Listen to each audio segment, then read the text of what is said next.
I'm alive. I shouldn't be. He should not be alive. This is unfucking believable. From the heart of trucker America, my boy Reed Coverdale, host of The Naturalist, Capitalist. This is what government does. It sucks. If you think you're going to win people over by stating commonplaces, you're just selling the other part. It is about dictating every transaction that you have for the rest of your life. Mr. Potato Head. Coverdale is the guy to be president of the United States. You intimidated me with your perfect 74 stab. That was the beginning of my problems. He died doing what he loved, chasing a minor. But I'll put a 50 cal attached to my Suburban. Libertarians need to get out of New York. The gulag is going to be in your house. This guy's a fucking murderer. He deserves to be in a Gotta get him out of that truck at night and get him into the White House.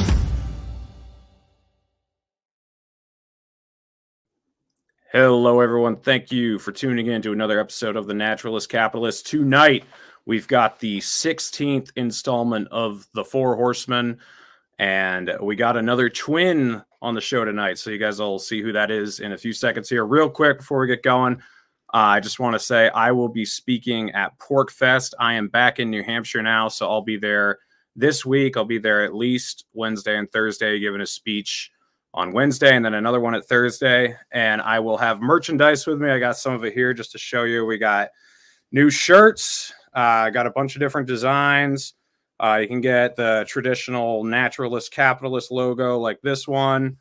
We've also got different colors. You got the caterpillar type design right here. And we got a brand new Four Horsemen design.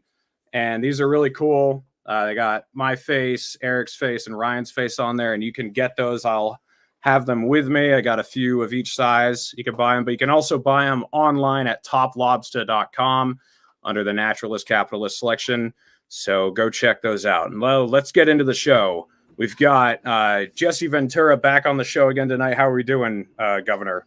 I'm great, Reed, but I want to talk about the Tour de France disaster down in Delaware right now with zombie Joe Biden.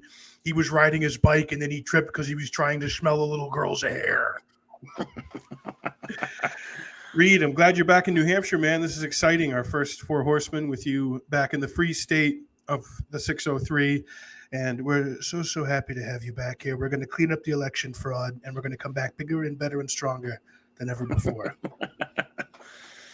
So, Ryan, do we get a pass in New Hampshire? I know it's not the South, but it's about the closest thing you get to up here. So, I call it Diet Yankee. I said, if y'all keep going the way you are on that diagonal flag, we're going to have to add a little white dot for New Hampshire. How do we make it 16 of these with only one of them being banned? That's amazing. We talked about real 9/11 stuff you're not supposed to in that episode. Well, that's the one that got banned, but yeah.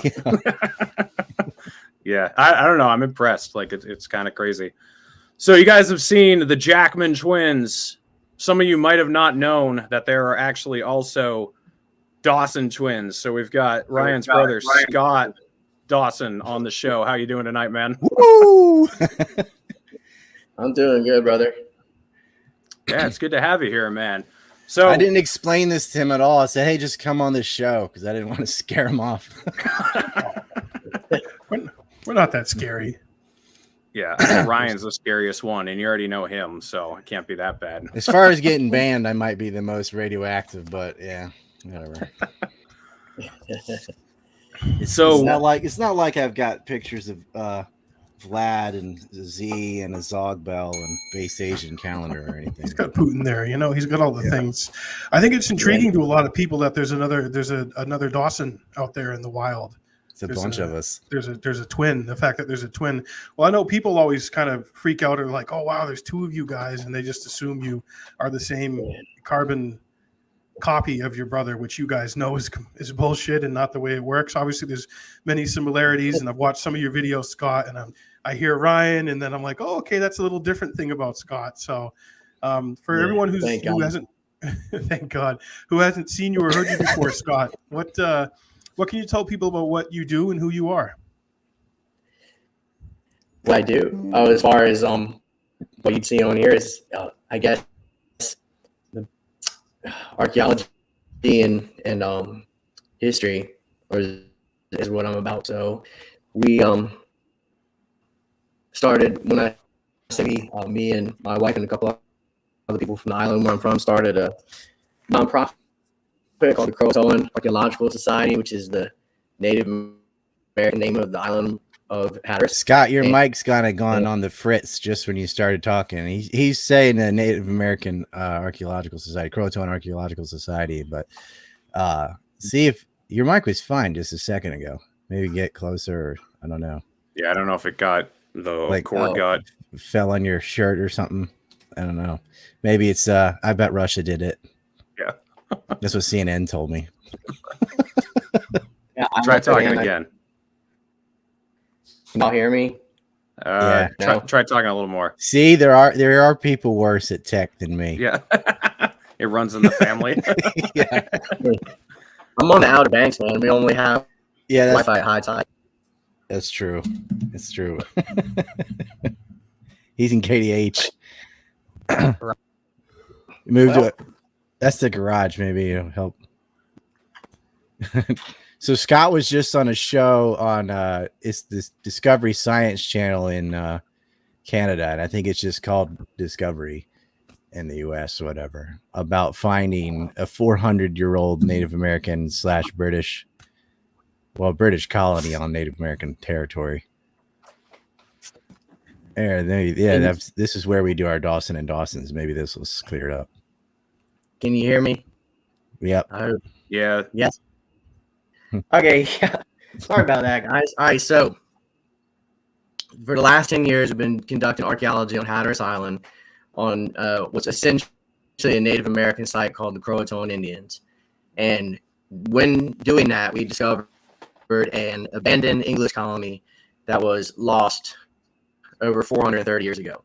So 20 years before Jamestown, 37 years before Plymouth Rock, you had an English presence in what's now North Carolina that farted around for about 4 years and ended up with the abandonment of 117 people, and we found them. So they're kind of known today as a lost colony, but in reality, they'd always given clear indication of where they went, and all the historical documents lead to a super obvious conclusion of why they would go there, but there was never any science behind it to prove it.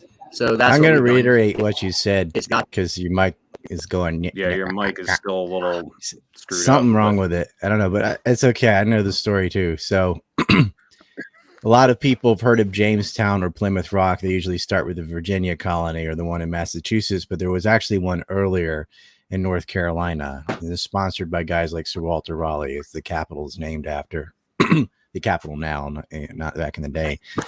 And they landed on an island called Croatoan, which is now called Hatteras Island. And they have been missing for 436 years. And Scott and his team of archaeologists from England have dug them up, or dug up their belongings and things like that.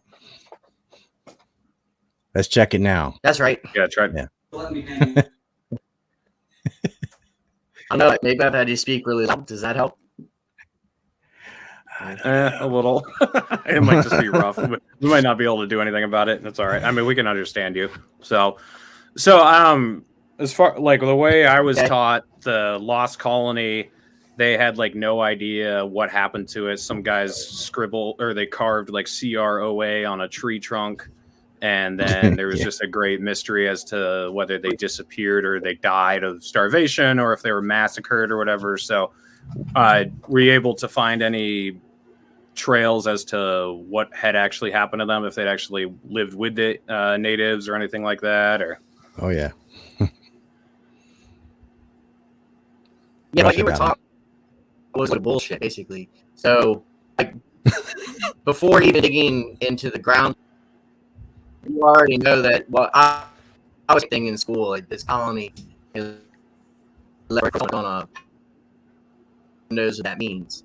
It's vanish and act like no one's ever heard this message. Therefore, they're vanished, and that the clue is some spooky, cryptic thing. But in reality, and this is from the documents themselves, from the people who are actually there. All right. Croatoan Hold on. Tag me Island. in. I'm gonna fill that in. Croatoan is placed for years. So he said what you were taught in history was complete bullshit, and they also taught the same thing in the Carolinas. And they act like, oh, there's this mysterious message on a tree or a stump or whatever, and sometimes it says the whole word Croatoan, and sometimes it just says CRO, and that's crap that came from a play basically about the event. But the historic record shows that they spelled out the entire word on a palisade, right next to where the fort was. And it's not a mysterious thing. It was on John White's maps, for example. It's an island that they had visited prior to going to Roanoke. Roanoke's just another island right next to Croatoan Island. And so they had Native Americans from Croatoan with them that had gone back to England and then back to the islands again. So it was not a mystery at all. But they always they start the story in the middle with, oh, look, we just found this weird word and no one knows what it is. And that's just a flat out lie. Where did what year was the poem the other that thing you're talking about written? What year was what? The poem. There's an outdoor play in 1937. Yeah, 1937, Paul Green did an outdoor play, which has been going every year, every summer since then. He also did one called The Founders, and he did a couple at the King's Theater in Williamsburg about the Founding Fathers and Revolutionary War. So he's a pretty famous playwright for an American. Hey, Scott, why don't you try logging off and then logging back in again and see if it's any better? It sometimes does something, but I bet that works. Hit settings and change the microphone. It could be like trying to grab it. Well, I think it's his internet connection. It's the mystery of the Croatoan microphone. It's just where we live, man. Like sometimes people are like, why don't you do more shows as your brother? I'm like, because it's like 30% chance it's not gonna pretend work. that's not the IDF scrambling that out there. They got a vote out there. They got a vote right here off Hatteras.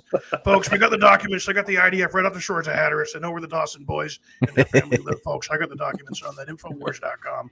But this is like what Reed said. It was in your textbook, like this crap, just made up crap that's borrowed mostly from a play. That'd be like taking the history of Robert the Bruce and William Wallace and all that from the movie Braveheart, which is a cool movie, but totally inaccurate. Captain Benjamin Martin of the Patriot. I tend to believe Mel Gibson won the American Revolution. Yeah, dude. I think that's what happened. Roland Emmerich's accurate. There's nothing inaccurate about that movie, right, Dawson? You give Mel Gibson a 6-pack of beer, and dude, the truth comes pouring out now. his level of base. Yeah, he's always killing the British. He was killing them, or the English. He was killing them in Braveheart. He was killing them in the Patriot. Yeah, he hates those lobster backs. Okay, try talking, Scott. Yabba dabba dizzle. Oh, that's better. Hey, that's better. Kill himself.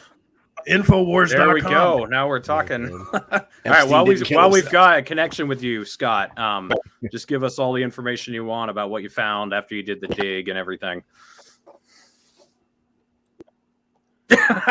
Well, all right. There it is. So, is this working? Can y'all hear me? It is. Yeah. Tell them about the digs and the two to rows and all that.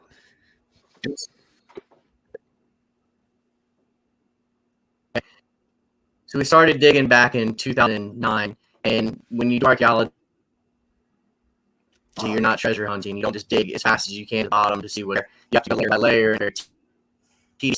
And when we got to about 1640s, we had to stop because we found human remains, and it was from different, and so that took up all the rest of the time, and they had to send the human remains off to Raleigh. Is just part of the we never made it past like 1640, but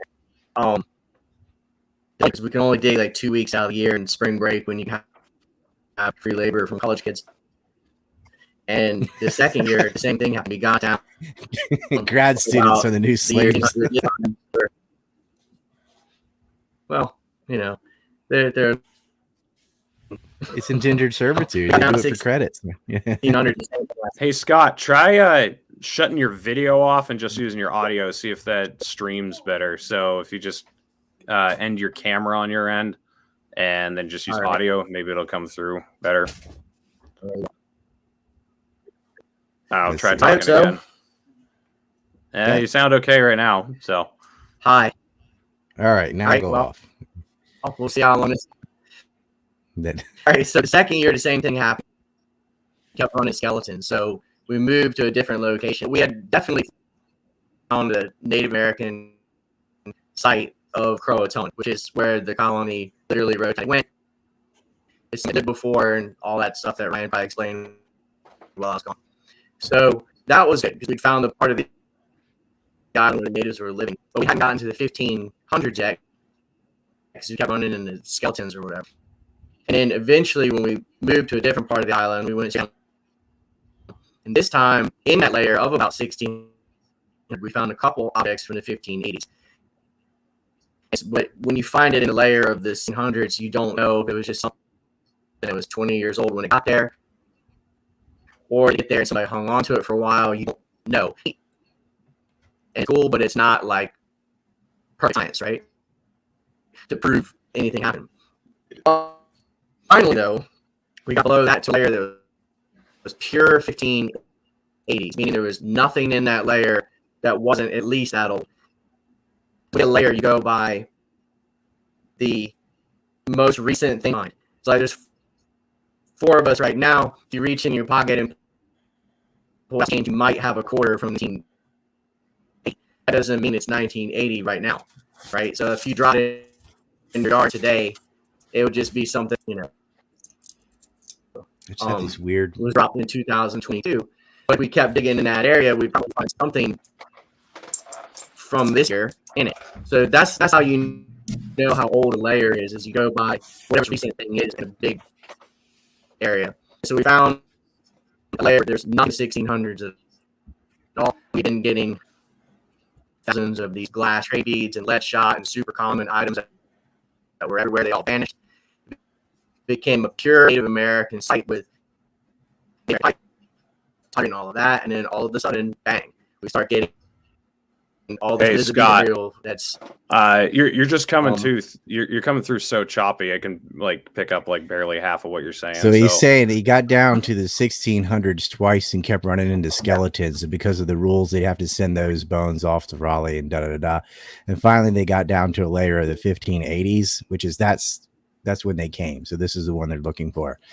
But it's hard to get a specific date unless you get certain key type of items, because you go by whatever the most recent thing is it's at least that old or whatever. Because you could have an object from earlier that someone held on to and then died with it or whatever, right? So, but when you start finding things like lead or glassware or things that didn't exist in the New World that you have to be British, and they're in there with straight line tobacco pipes and things like that, you can start doing the deduction game and getting down to the specific year. Hey, Ryan, can you send Scott my phone number so you can just call me, and then I can just put him on speakerphone and we can all hear him? Oh, yeah, sweet. Yeah, send me your phone number on Skype and I will forward it. All right. Hey, Scott, I'm going to log you off of here and just Ryan will send you my phone number, and then you can just get us on speakerphone, all right? All right, we'll try that. All right. Yeah. Meanwhile, while Scott is doing that, we've got Lindsey Graham here to give us an update on the Ukraine. Senator Graham, how are things going in Ukraine? Well, hello, Reed. It's nice to see you, and I really appreciate that you groomed your facial hair just for me. Oh my God! You got the laugh. Hey Ryan, hey handsome, how you doing? Long time no see, Mr. Senator. I remember our first date, Ryan. You know what I carved into the Croatoan tree that you couldn't see? LG and RD. There's a lot of things you couldn't see. You know what that stands for? Ryan Dawson and Lady Lindsay. How you boys all doing back from Texas? And oh, dude, Texas was incredible. Yeah, it sounded like a great time. Yeah, it was. It was in the beginning. Well, Dawson. Dawson was a little under the traveling, weather. Not so good. He ran into some issues with the traveling. It was a total disaster. Apparently, ended up being almost as bad as Rosie. Saying that number, Ryan. The China got you, Ryan? I heard the China got you. Yeah, the China virus got me for like a day, but then I wasn't allowed to fly home for another 6 days because I couldn't pass the Rona test. So I went to Florida. And, did you see Base Chad DeSantis when you were down there? Oh no, I didn't. But I got to meet Dr. Ron Paul and Daniel McAdams, and I got to see Phil Giraldi again and his wife, and then Scott Ritter and Lou Rockwell. So there was a lot of bass in that room. Mm-hmm. That's awesome, man. I'm so glad you. I was kind of surprised there was no drone strike, to be honest. I'm excited to see these two. And I'm like, yeah, well, y'all aren't nothing now. Ron Paul's over there. Screw you guys. Yeah, Ryan's like, screw you, Yankees. Yeah. You know? Well, it was all Southerners. Yeah. Well, I mean, Paul, Adams, Ritter, we're all Southerners. And Mrs. Paul had her cookbook, and she's got some great recipes for Liberty in there. And I think a lot of people like Liberty cookies, sprinkle with Liberty sugar, Liberty chocolate morsels, and a little bit of rebellious streak in that sugar. Hey, Scott, I'm here. I'm gonna I gotta make it so you can hear too. Hold on one second. Output. Now this is the first time Ryan and Reed got to meet Dr. Paul, right? That's right. Wow. Can you hear them fine, Scott? I can hear them. All right, cool. Can you guys hear him? Yeah. Yeah, hold up close. Way more clear this time. Yeah. All right. I'm gonna take these off. It's a lot better. So anyways, ghetto fabulous. Anyway, Scott, you were saying you were finding. Just go pick up where you left off. That's who really killed JFK. That's the whole story. He stole my joke, man. We're gonna wait for Dawson's documentary before we can hear that. It was Ruth Payne. She was spying on Oswald. She was involved. I'm going to go ahead and say, Ryan, that she was involved. I don't trust that 90-year-old bitch, that Quaker bitch. I don't trust her one bit. I don't want any of her oatmeal. Okay? I don't give a shit. How many hereditary Toni Collette style smiles she does in the camera. I do not trust her. That's all I'm going to say. I'm going on mute now. You just wanted to go off on Ruth Payne and then go vampire out, huh? And we finally get to a layer that's pure 1580s, and it's 90% Native American stuff, and all of a sudden we get a lot of Elizabethan material, which is very exciting because the only voyages from England to the New World at all in the 1580s were this missing colony and the 3 military voyages before that, and all of them came to the Outer Banks. So we knew it was either from the so-called lost colony or it was from one of those military voyages. And either way is awesome because they're both, 20 years older than Jamestown, and such a cool part of history that we've been reading about for, for myself, at least 20 years, and intensely reading the primary sources. And we're finding gun locks and sword handles and smelted copper and things from those people. And we were able to deduce that it was the final colony because they're the only one that brought women. The rest of them were all military and they only brought men. The other thing about it is they can you define woman? Houses. Yeah, are you a biologist, Scott? Or can you define what a woman is? I sure can. Both liberals watching this show. Yeah. My dog stepped on a bee. Right. No, I'm not a biologist, but I can still brush my teeth. And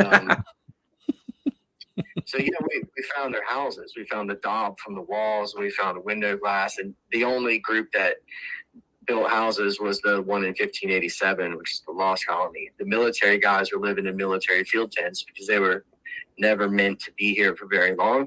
They're just supposed to slit some Spanish throats and steal some ships and then come home. But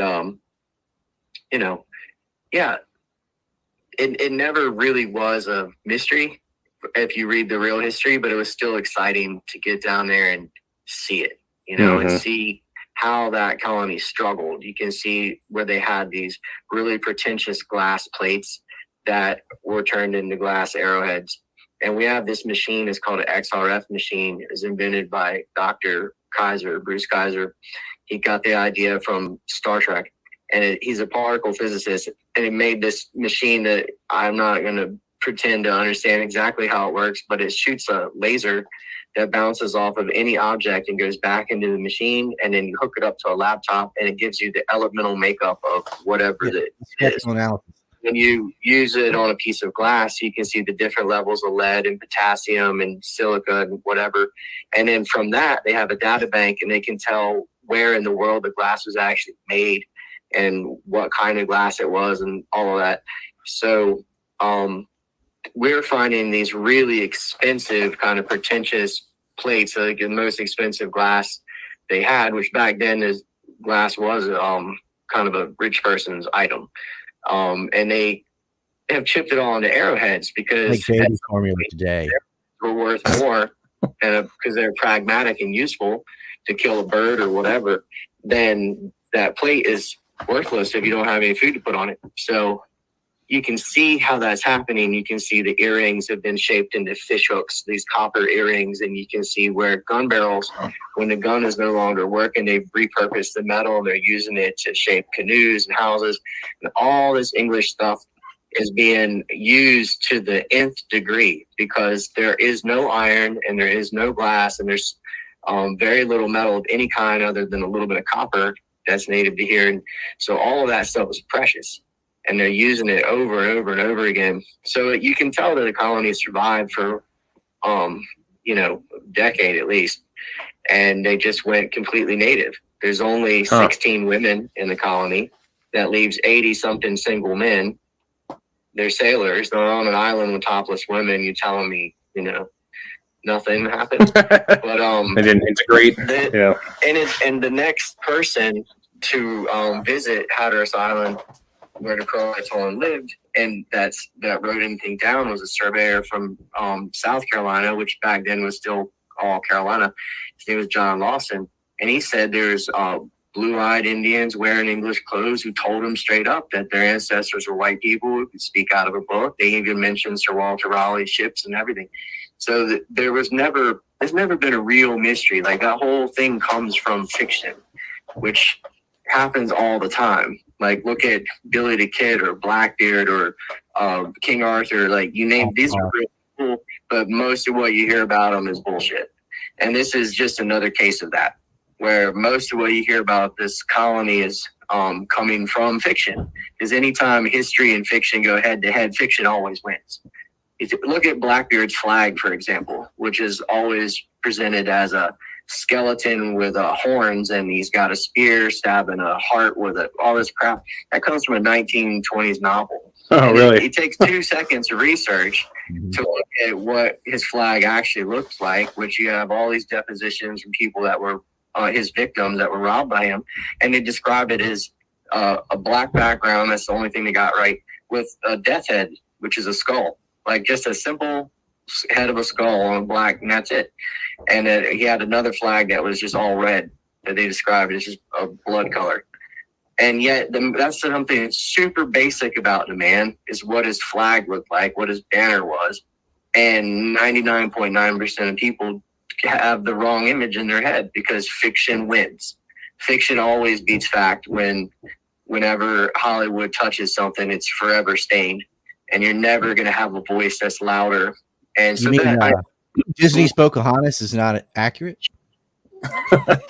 Yeah, they're going to John White. But John Smith. Yeah, it's such bullshit, and it's really insulting to the Croatoan people to act like they never existed. That the very name of their tribe is some kind of spookadoo word that no one's heard of, when they're mentioned thousands of times in actual primary sources. They even give the latitude of the island. They welcome the English. They fed them. They showed all this love and charity, and they get zero credit.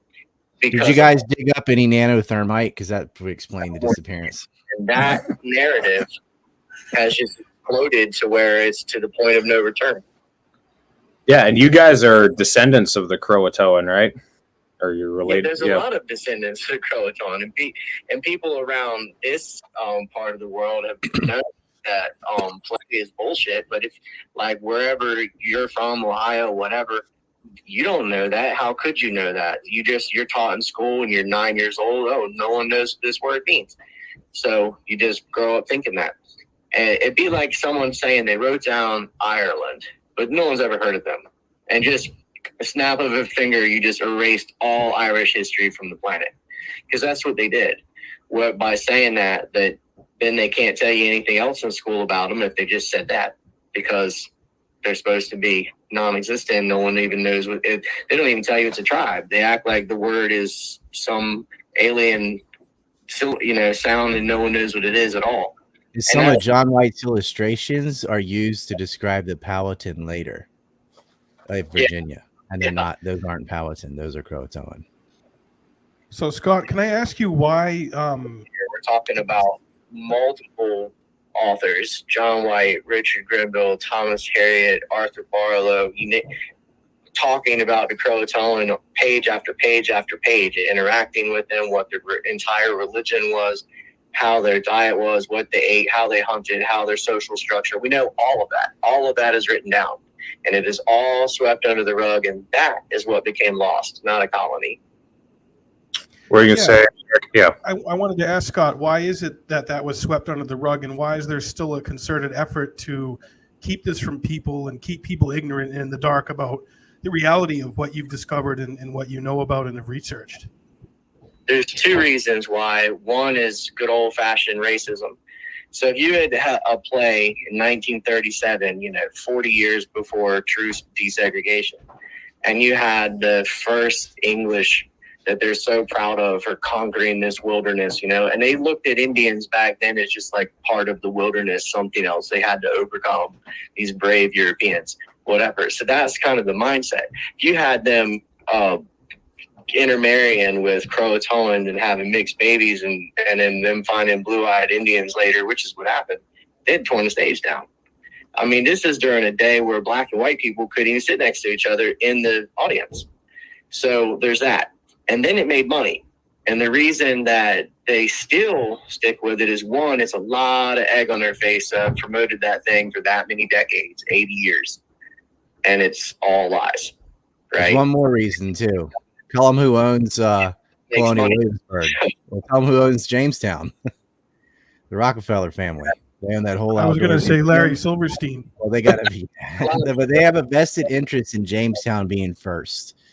Because King James hates all his rivals, and so they've written it in like, oh, Virginia's the first colony, and it's Jamestown, and they named it after King James, who had the King James Bible and blah blah blah. So he's got a lot of sway, and then the Rockefellers bought it, and tons of money has been dumped into CW, Colonial Williamsburg, and so they have to. Being number two just isn't as cool. Like you can't put that in, and so they just act like, oh, Roanoke, no one knows what happened. Well. Wasn't even Roanoke, was Croatoan, but it's just become a spooky side story. And you see this all the time on the History Channel about other things, like, were the Vikings really here, or the Phoenicians, and all this garbage, and like ancient aliens, and like our entertainment industry, it's much worse than the play. Like with these movies and these stupid TV shows, are making mysteries where there are none, because it sells. Basically, I know firsthand that they lie. So I've been on the History Channel a couple of times. They just asked me to go on a third time, and I said no in a harsh way. But it's because the first two times they lied to me, and then they purposely lied to the whole world. They did stuff that wasn't a mistake, that they knew was a lie, just to create like more of a mystery or whatever. Yeah. So that's how that goes. And I did a show with the Travel Channel with Josh Gates that was actually pretty good. They gave a lot of attention to some theories that were stupid, but that's what they got to do, to be fair. And we kind of got lumped into the last 10 minutes, but the section that they gave us was pretty good. But this most recent one with the Science Channel, which was filmed by Discovery Channel, they own each other. Now they're merged with Warner Brothers, whatever. I don't even know who's in charge, but they did a really good job. They did a 2-hour show, like special show, 2 episodes on just the Croatoan, and you never can get everything that you want on TV, but it was really good. They've spent barely any time with the nonsense stuff from the mainland. But you know, it's a They story even that talked about the housing crisis on Hatteras, just cause. a little bit on it because it is so crystal clear that we're telling the truth, and you've got physical evidence to back it up. That history and science matter, and it matters more than what's the most entertaining conclusion. Like, just tell the truth, because that's what people want. Well, not enough, I guess, because that's why they cater. It's all about the bottom line. But I thought Christopher Columbus. I thought Christopher Columbus found America. Is that not true? No, Columbus. Yeah, no, I know. Don't worry. Yeah, he's in the Bahamas. He docked in the Bahamas. I know that, though. I know. Yeah, I'm aware. I heard Abe Lincoln was the great emancipator. Is that not true? Yeah, no. Christopher Columbus wanted the same kind of tax exemption that Bono from U2 wanted, so he offshored it. Right. He discovered Little St. Jeffries. Now, who was the fellow who traveled back to England by boat, and when he came back, they were all missing? That was that John White? Yeah, that was the governor, John White. So he actually came over in 1585, went back to England, came over again in 87, went back to England, and then came back. The last time he came back was in 1590 because a lot of crap happened. He actually got wounded by the French 3 times. He was stabbed in the head with a pike and slashed in the side with a sword and shot in the butt with a musket. So he had to recover from that.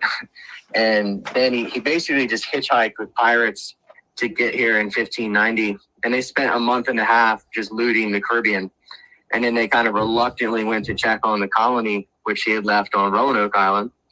And when they got up to the near there, they had to get off the ships and get in these smaller boats and kind of go through these inlets to get into this shallow sound where Roanoke Island is.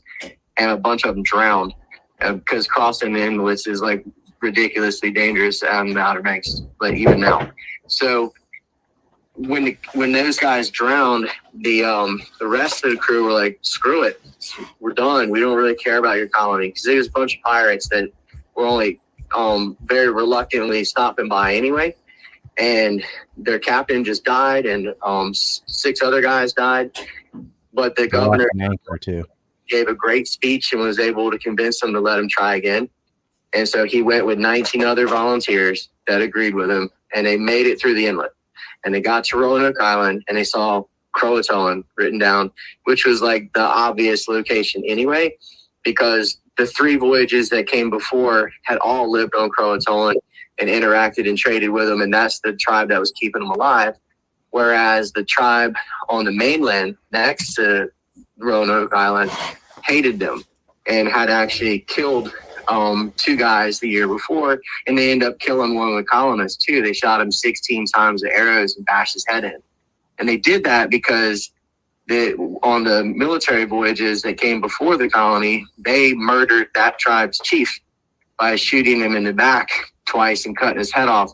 They kidnapped children. They burned down a village, so basically the situation that they're looking into when they arrived at Roanoke is everyone within 100 miles wanted to kill them, except for one tribe, Croatoan, who was at war with the same Indians that the English were at war with. So it was like a no shit they would go there already, right? But then he sees the message and is like, oh, well, that makes sense. Goes back to the ships and says it was agreed by him and everybody to go to weigh anchor and go to Croatoan. So they do, but they don't make it because they're driven off by a hurricane. And they lose their anchors and the ship's damaged. And you remember the guys that he rode over were already pissed. They already mutinied once when their captain died. And now that their ship's damaged, they are done. And they just said, we're not taking you any further. And they went back and ended up wrecking in Ireland. So that's kind of it. Nobody after that ever makes any attempt to go to Croatoan where they fucking knew they were. I mean, that's... Yeah. You have to also add about Manio and Wanchese. 20th century. Like, they didn't even pretend it was, like, confusing at all. And the Queen dies, and King James takes over. And James makes peace with Spain. So the entire Tudor line is done. and they have plots because they want to kill James or whatever. And they had already killed his mom. So that's the thing about when you kill people's moms and then they become the king, doesn't work out well for you. So James like went straight through all the tutors. He killed Raleigh, he cut his head off, right? So he just went after him, and he didn't give two fucks about that colony. So he just left them. They're just abandoned. 20 years later, you have Jamestown, but they never made any attempt to go to Croatoan, because if anyone was still alive, all of the pearls and tobacco or whatever they had accumulated would have gone to the Raleigh and those guys' heirs. So that's why they're lost. Well, really abandoned. So, but that doesn't matter now. So why not dig a hole in the place where the colony said they went, just to rule that out? Like, that would be the most obvious place to look. And wow, it's full of Elizabethan material in the village where they said they went, that they da-da-da-da-da-da-da. Right. It shouldn't be that shocking. But even with all of that, it's still really, really neat to like see it. Like, wow, I'm not crazy.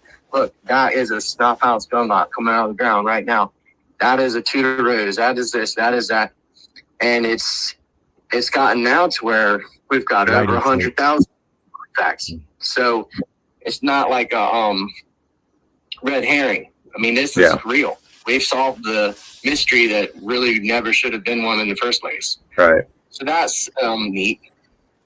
One of the fine places to dig that they can't is on a golf course that was built by John McAfee, who's now dead. Hey, we got a super chat request for Jesse Ventura to weigh in on Juneteenth. What does he have to say? All I got to say is this. When I was hunting predator, I demanded equality in that hunt. I said, Carl Weathers, I want him on my team. And he came on my team. And he's a black man.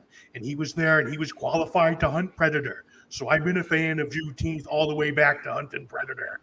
I have a Juneteenth fanny pack. Okay, I got my Juneteenth vaccine, so don't ask me about that. How dare you ask me that question? I was talking about that when I was with Dick Marcinko talking about the Juneteenth fanny pack vaccine back in the 70s when I was with the Mongols. How dare you? I'm a veteran. Have you seen the new Predator trailer? The Prey. Prey? It's actually Predator and natives, I believe. Yeah, what tribe are they trying to? That's the Croatoans. Predator killed the Croatoans. That's what happened. No, they're the ones in Cowboys and Aliens, Eric. There's a vampire something on Netflix called Croatoan. They made it, White Wolf turned it into a vampire tribe, and then I guess Twilight turned natives into werewolves. That sounds historically accurate. Yeah, it's about as accurate as CNN, yeah. So, Scott, what was it like growing up in the Dawson household? I want to hear some like inside baseball stuff. What was it just? He's trying to get kicked off YouTube. Well, I mean, luckily we were on a isolated island, so we couldn't do too much damage to anyone else. But I think there's just a lot of kids at our house all the time, because I have 2 brothers and a sister, so you've already got 4, and we're kind of located on a part of the island that was near like everyone and near the beach and whatever. So it was just slammed the Coast Guard base too. Our doors, like we didn't. It was just different. It's the 80s, man. We played outside. So who would you beat up, Ryan more, or would he beat you up more? Which way did it go? Ryan, who's more Chad? Make it closer to like actual fighting than I would. And anytime that I fought back, he would just like up it a little bit more. And I just was like, man, if I keep going, someone's gonna die. So I would just like kind of just let him win, and just to end it, because he would not ever. Right? It's like yeah, right. I knocked out one of his bowlers with a block of ice, and then beat the shit out of each other pretty good, but he won like most of the time. But that is the real reason why. Yeah, that's why he really wanted you to just let him. That is bullshit. I would beat your ass in seconds then and now. Because Scott spent all his time chasing girls, and I sat there hitting a heavy bag every day. Out of everyone, like pretty much always. I can beat the shit out of anybody on that island. Always always beat the crap out of like anybody. And it wasn't so much like from jiu-jitsu or whatever. He didn't do that crap till like later. This is just from being, you know, how he is. So whatever. I got more pussy though, and that is true. You know that. Yeah, he was chasing girls all the time. My thing was fighting. You were born first, but I got back in first. I like that. Amazing. We live for it. So this is how we get banned. Yeah. So are you like not into politics nearly as much as Ryan? Is it just, do you just let him handle that, or do you secretly? I don't really like politics because it's just it makes me want to just spit on my hands and hoist the black, man. It's so Now we're talking. crushingly depressing. I just can't do it. You know, but I listen to Ryan talk about the Iran Contra and 9/11 and stuff, and it makes sense to me. It's just too many. It's too much, man. Like I just would rather study, you know, stuff from 400 years ago. It's kind of safer. Mm-hmm. And no planes at Hatteras, yeah. I like reading old parchment paper and people have written with a feather and reading about the trial of John Rackham or whatever. The flight was invented there. It's fun, but true. People are still alive. You know, when you're reading that stuff, you just kind of, it's depressing. Yeah. Maybe Scott, at this year's holidays, you'll take a pro IDF stance and just see what happens. At Thanksgiving dinner. Be pro settlements. Yeah. It's not easy researching into, you know, international pedophile rings and stuff. That's not everybody's cup of tea. And I get it. But I'm just so angry at these fuckers that I'm like, someone has to bring them down. Oh no, it's totally it's righteous and dignified, and that's why we're all here, man. Big picture, why we're doing what we do. But yeah, I mean, you guys know Scott and Ryan growing up as twin brothers. It's a lot of fun, man. And people assume things about twins, and you don't know, and you can't know unless you're a twin. So I think it's special, and I think it's you get awesome. judged by what the other one does, and that's the most frustrating thing. Oh yeah. So you ever been asked if you can feel the other person's pain? You ever get detained by the IDF, Scott? Yeah, Scott. So all of us have. I get nervous in airports. I'm like, man, somebody think I'm Ryan. I think he's chief sitting based. Yeah, chief sitting based. Surf and read about pirates, and somebody's like gonna kill me for whatever. Someone's gonna black tag them. Yeah. So Scott, all three of us, we've nothing serious, but we've paid like small social prices for our friendship with Ryan, which has been totally worth it, by the way. I know all of us would say that, but we have like paid small prices. Have you ever like gotten in trouble over something because you're his brother? Has anything serious like that ever happened? Or oh fuck yeah. Yeah. It's unavoidable, and I don't blame him for it because people shouldn't, like, he's got to be him, right? And I got to be me, and so I can't really get mad at him for being himself. But hell yeah, man, there was like teachers that had him that I hadn't had yet, and then I had them, and they already hated me. It was like, you know, that's part of being the twin. I think, I mean, you have a twin, so you understand what this is like when you're like walking somewhere and you see somebody that you don't know. But the way that they look at you, you know that they know your brother and that they think you're him, you know? And the opportunity is there to really mess with people. And I don't know. So I've done that too. But I answered to Eric today. Someone called me Eric today. You did what, Ryan? I dumped some girl he was messing with. Oh. I didn't even know her. Yeah. And I was a cold-hearted asshole because I had zero feelings. You stepped in and dumped her when you weren't him. He's already with some other girl, so I was like, yeah, Oh. I'll get rid of her. wait, You're like, I'll be your baby tonight. Yeah. What No, chick was that, Ryan? He's asking. like a tourist. Yeah, they were tourists. I mean, that, whatever, you know. I don't even remember her name. It was somebody near Outer Banks Motel. But OBX Motel. Mhm. Yeah, no, someone called me. Someone thought I was Eric today, and I totally went with it. I'm at the point now. I don't bother correcting people. You know, it's like, if you don't know me by now, you know, that kind of pops into my head. So I feel bad when they do know you and you don't know them, and Yep. they know well enough to know that you're not your twin, so they definitely know you and you still don't remember them. That's when I pretend to be the other guy. You know? Yeah. It feel bad. Yeah, you shake your head a lot. You're, oh, good. How you doing? Yeah. Oh, yeah. Absolutely. Oh, great to see you. Hey, man, have a good one. And one thing we did. What's that? You just look at him and be like, "Oh, what's your name again?" Yeah. No, I'm not. I didn't forget you. I'm Ryan. Yeah. You know?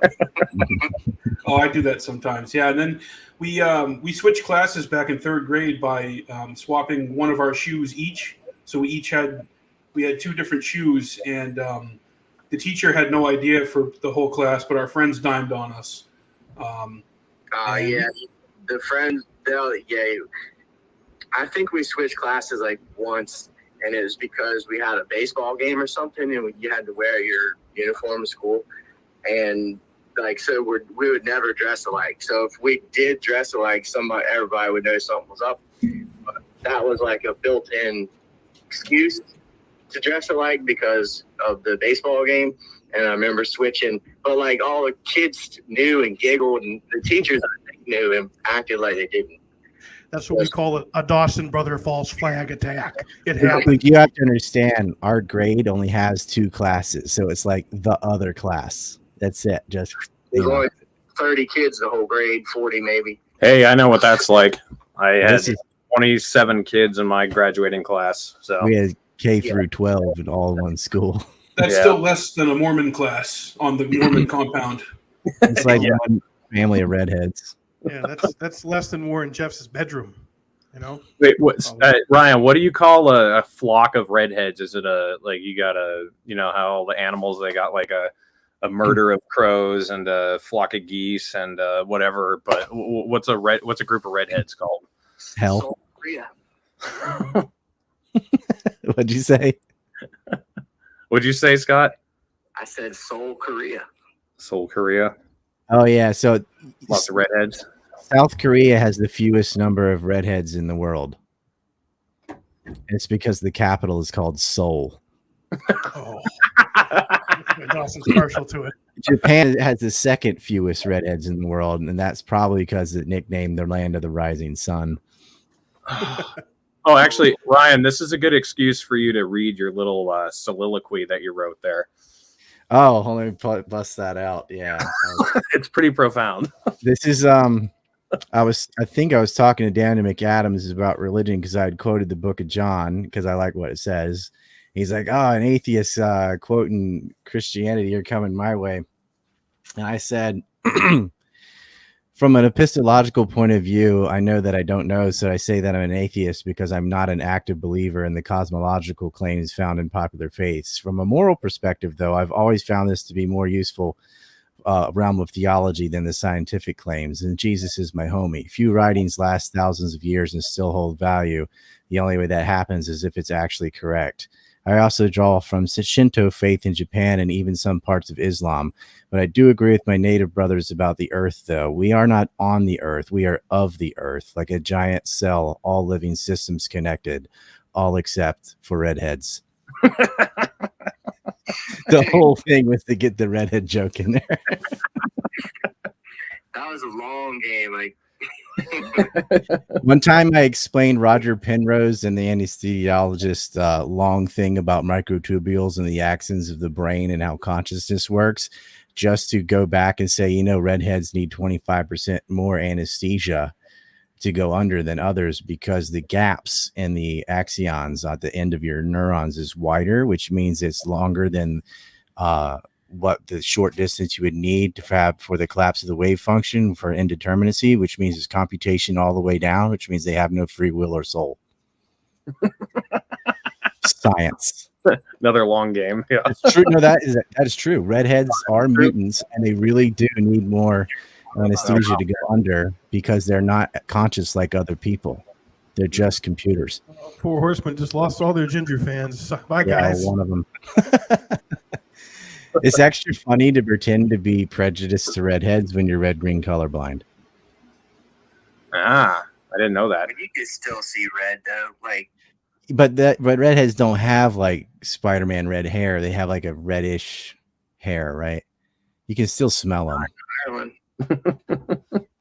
You don't like Reds, but you love Putin. What's the story with that? Yeah. He's red, white, and blue. He stands America, you know. Dude, Putin's So- Chad. He had a 3-hour speech. Didn't look like he had cancer. So Scott, who's your least favorite poet or like playwright or whoever who has like tainted history? So one of the first, I'd say when I first started learning about this was with Longfellow with I think it's Longfellow. He wrote the Midnight Ride of Paul Revere, right?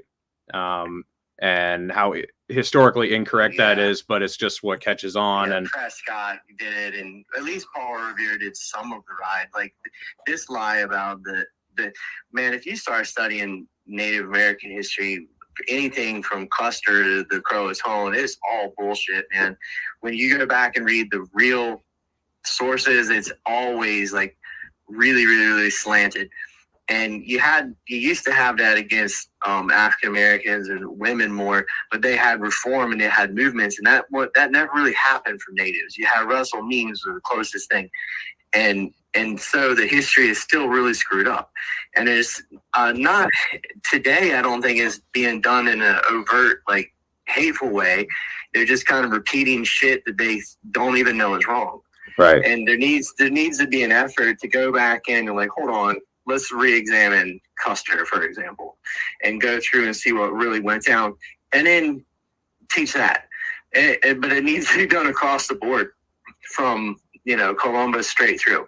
They're still finding boarding school graves and stuff. I mean, there's this whole philosophy called it actually began kind of in the 30s and died, and now it's back again. It's called seeing history from the bottom up instead of from the top down. And I forget the famous poet that wrote that the first couple lines you guys will probably recognize. It says, "Who built the 7 temples of Thebes?" And it goes on. It says, "The books are full of the names of kings that they hauled the cobbled granite and whatever." And it's this poem that's kind of saying how when we look at history, we look at the kings and the governors and the rulers on down.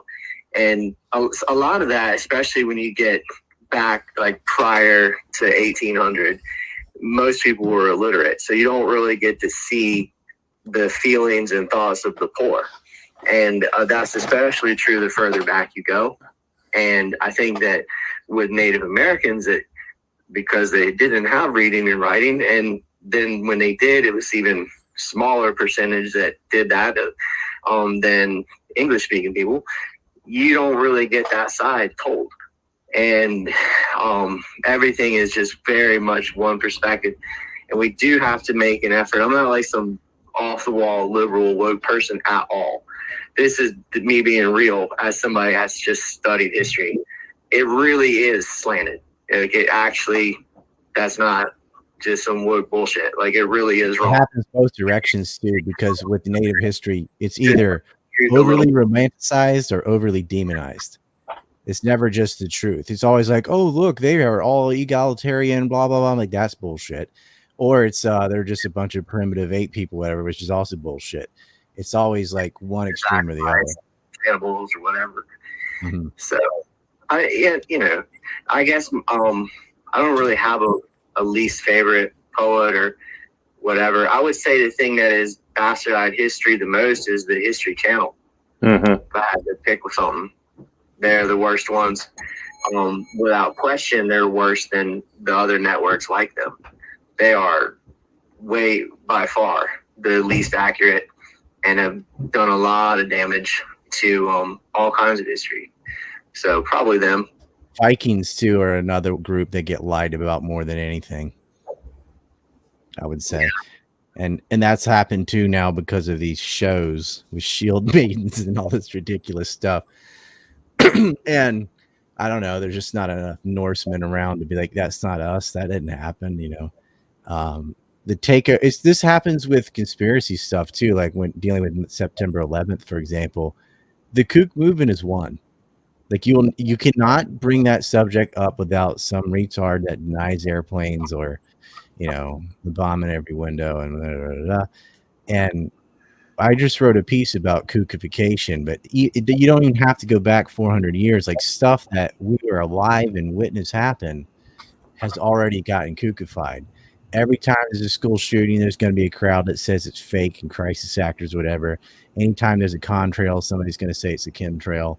Anytime it's like everyone's got their little interest group in to start kookifying things to the point where, I mean, look at this war in Ukraine. It's been nothing but deception.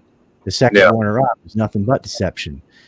But when it gets corrected, like, oh, we went to war for oil. And like, no, we didn't. It's worse. But you'll just be shouted down because that's the narrative that goes around, because that's what gets amplified on YouTube and Twitter and stuff. And they turn the other volume down or completely off.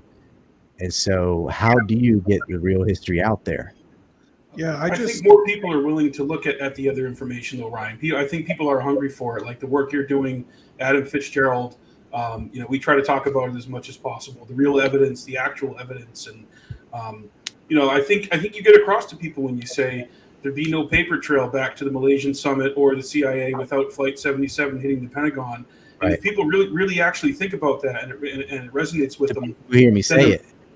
But you know what I mean? Like my voice is like this compared to Loose Change. It's reached millions with Alex Jones and all that. So it's taken 20 years to undo the damage that they did in like 2 weeks. Hey guys, I just want to shout out Adam Fitzgerald because he hit 2,000 subscribers on YouTube today. So hooray! Hey Adam, cheers! My videos too. Love you, Adam. If you guys don't know Adam, you can find his under the channels page on my YouTube channel. He's listed in the top section there. Go follow him and subscribe. He does a lot of great stuff. So I want a symposium of Nelson Martin and Adam Fitzgerald, maybe Kevin Barrett and myself, like a little round table 9/11 stuff. But I think 13 people would understand what we're doing.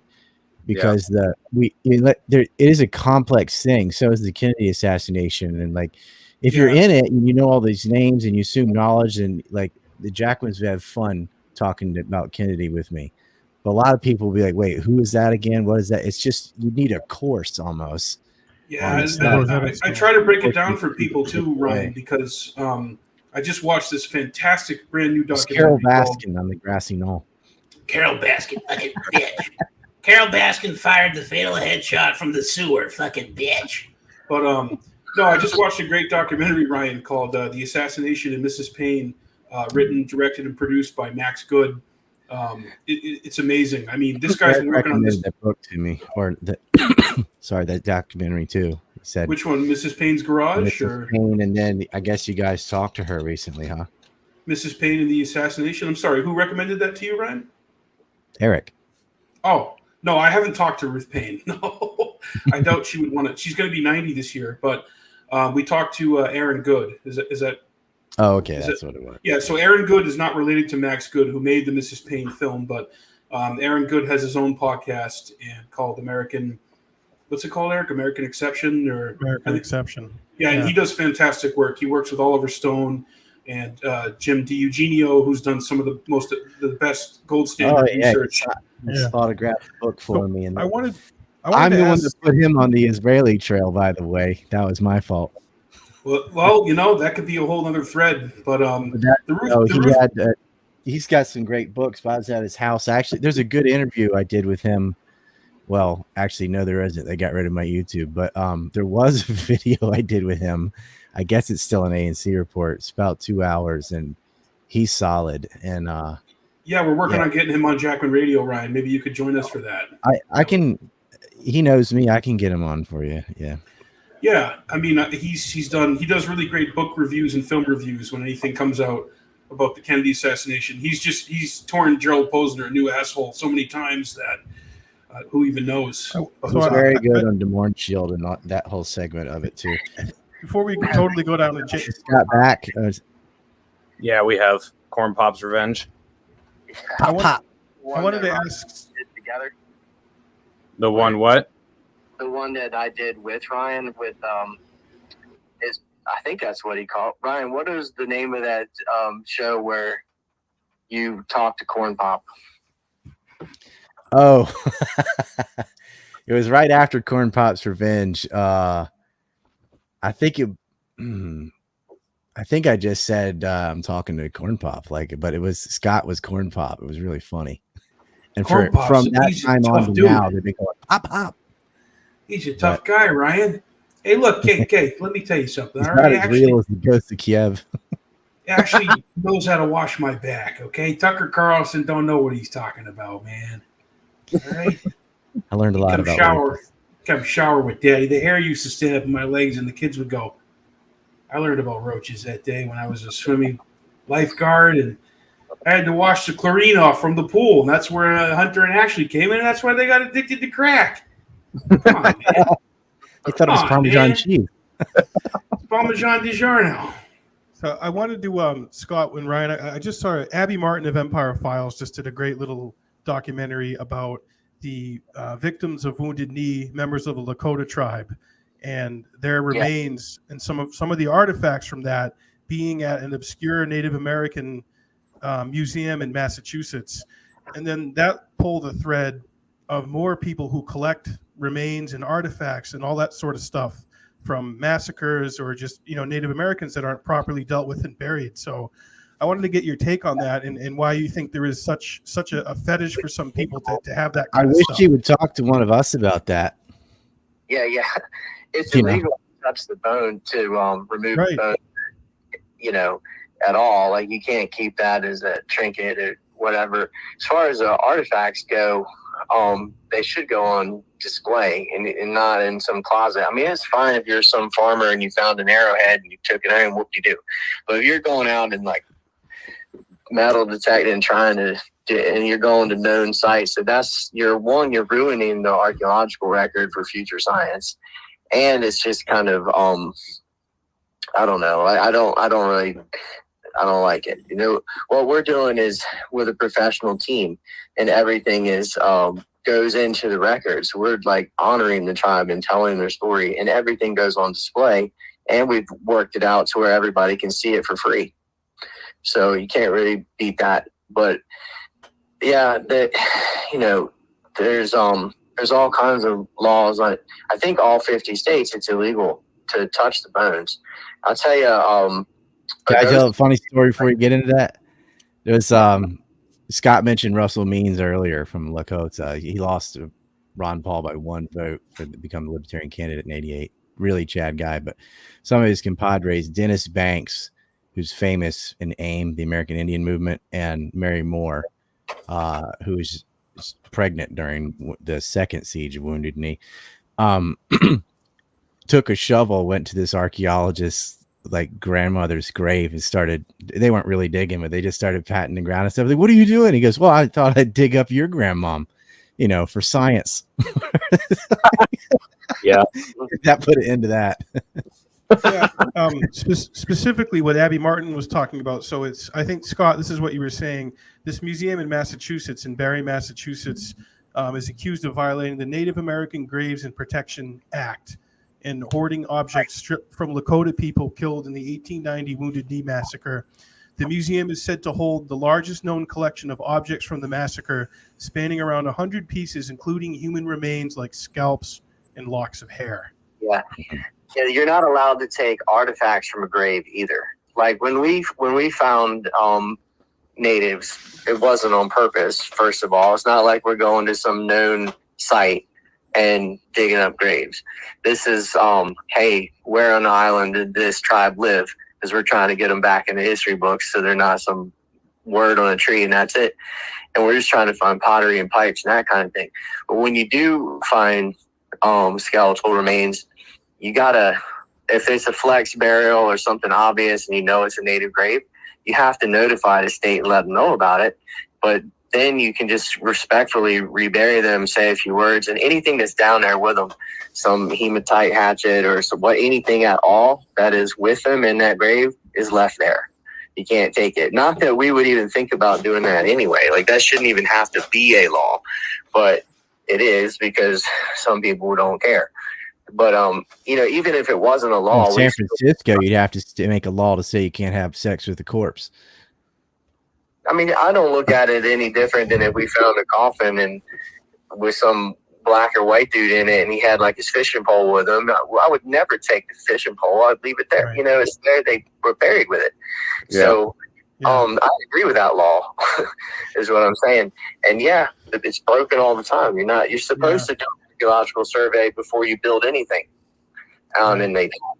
And you're relying on the people doing the construction to tell on themselves when they do hit a big burial, and then they're going to lose their project. And so they don't report it. And a lot of that stuff just gets pushed to this corner and reburied. And I saw that happen a lot. And that's how I kind of knew where to go. It's like, well, let's go to the woods next to that house since they already ruined that area. It's probably, maybe it extends over here. And I was watching that go on for years, and it sucks. And all you can do is try to get in there and salvage what you can through archaeology before it's underneath some pink house or whatever. Because the way that we're on an island, it's getting developed like a motherfucker. And that's how it is at the entire coast of the United States. Anywhere there's an ocean, you're going to have people that want to build massive 26-bedroom house with a pool there. So that's been going on, and you're not going to be able to stop that kind of money. So you just got to outrun them and find a lot that before they do and get permission and dig and get all you can before they wreck it. We found a mid-woodland site from about the year 500 BC. Has nothing to do with the colony, but we were still piecing it together and trying to learn what we could. We came back the next year, and there was a septic field there and a house being built. We got a question here from Adam Fitzgerald. Throws in $10. Says, question for Scott: is there any credence that the Lumbee tribe are descendants from the Croatoans? Not really. So the Lumbee tribe are Native Americans that live in North Carolina, and they're nowhere near the Outer Banks. And that idea was kind of pushed on them in 1885 when they were doing every 100 years. That we call it centennial, whatever. They were trying to go like. It's hard to explain. Basically, no. They're a combination of Tuscarora and Corey and Machiponga and all these other different hodgepodge of tribes, kind of like the Seminole. So there are a bunch of different tribes from North Carolina, but Croatoan's not among them. Because the Croatoan tribe continued to live year-round on Hatteras Island for centuries. And we know that because there's records of it. And they never left and went inland to Lumberton. It's just a lot of tribes have tried to attach themselves to this story because it's a kind of a romantic thing. But no, there's a different language, different religion. It's as the only thing they have in common with Croatoan is skin color. It's basically like Russia and Ireland or something. Like they different language and everything. So no, they have no connection. And a lot of the Lumbee themselves will tell you that. They're like, yeah, we know that. It's just a few that believe it, and that idea has been pushed hard because then you can make the colony lost again. Because if they went inland, and this isn't just inland, this is like 5 hours in a car away, and we're talking about on foot. So they just walked by like, nope, don't like this river. Let's go to the next one like 20 times, and then settle over there. It just doesn't make any sense. Plus, well, you mentioned the Tuscarora. They're trying to erase them, the southern Tuscarora. They're still there. They're still on the island now. So might be one family from the Lumbee that has some connection to Hatteras because like one lady or guy moved there. But there was absolutely never like a mass migration, where the whole tribe packed up and started over there. There's no record of that whatsoever.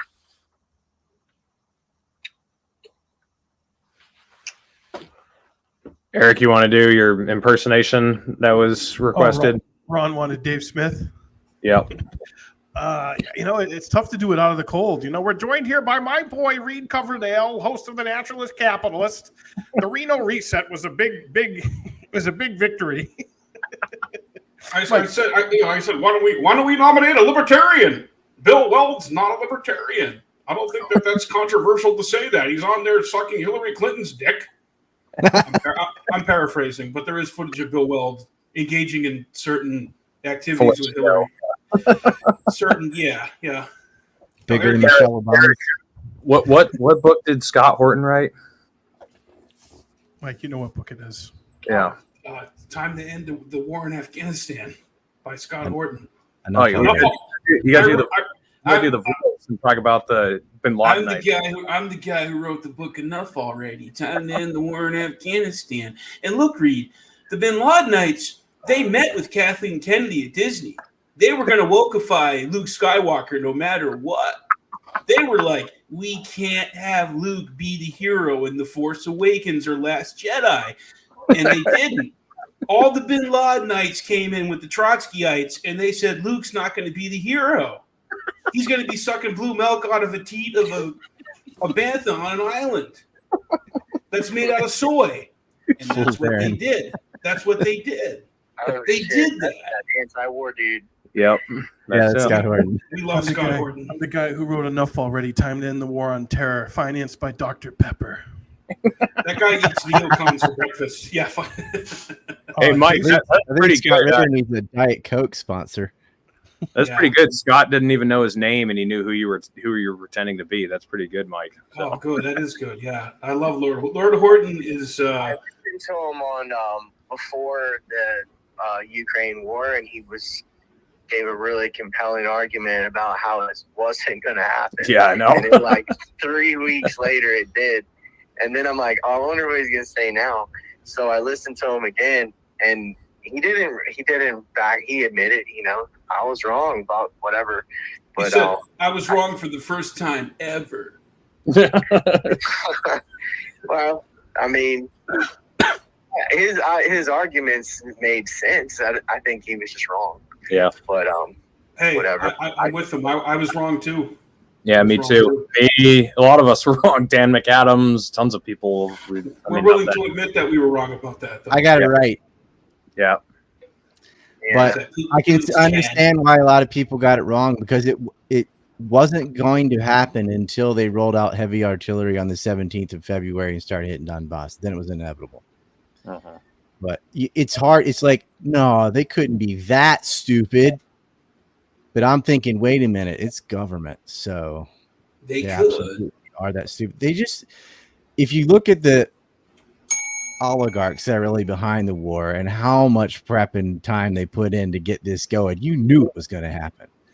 But if you're looking at it from the perspective of like what the leadership is saying, they said, like, look, they're lying. Okay. They didn't have a Maidan coup for fun. Okay. They're not pushing and shelling Donbass for 8 years to not go to war with Russia. Right. It's going to happen. Well, I mean, even the Pope has had to come forward and say, well, there might be something to all everything that's going on, provoking the bear and spending all this money with NATO. I mean, even the Pope has kind of said recently that, there's been shit going on. What does Lindsey Graham think about the Roanoke colony?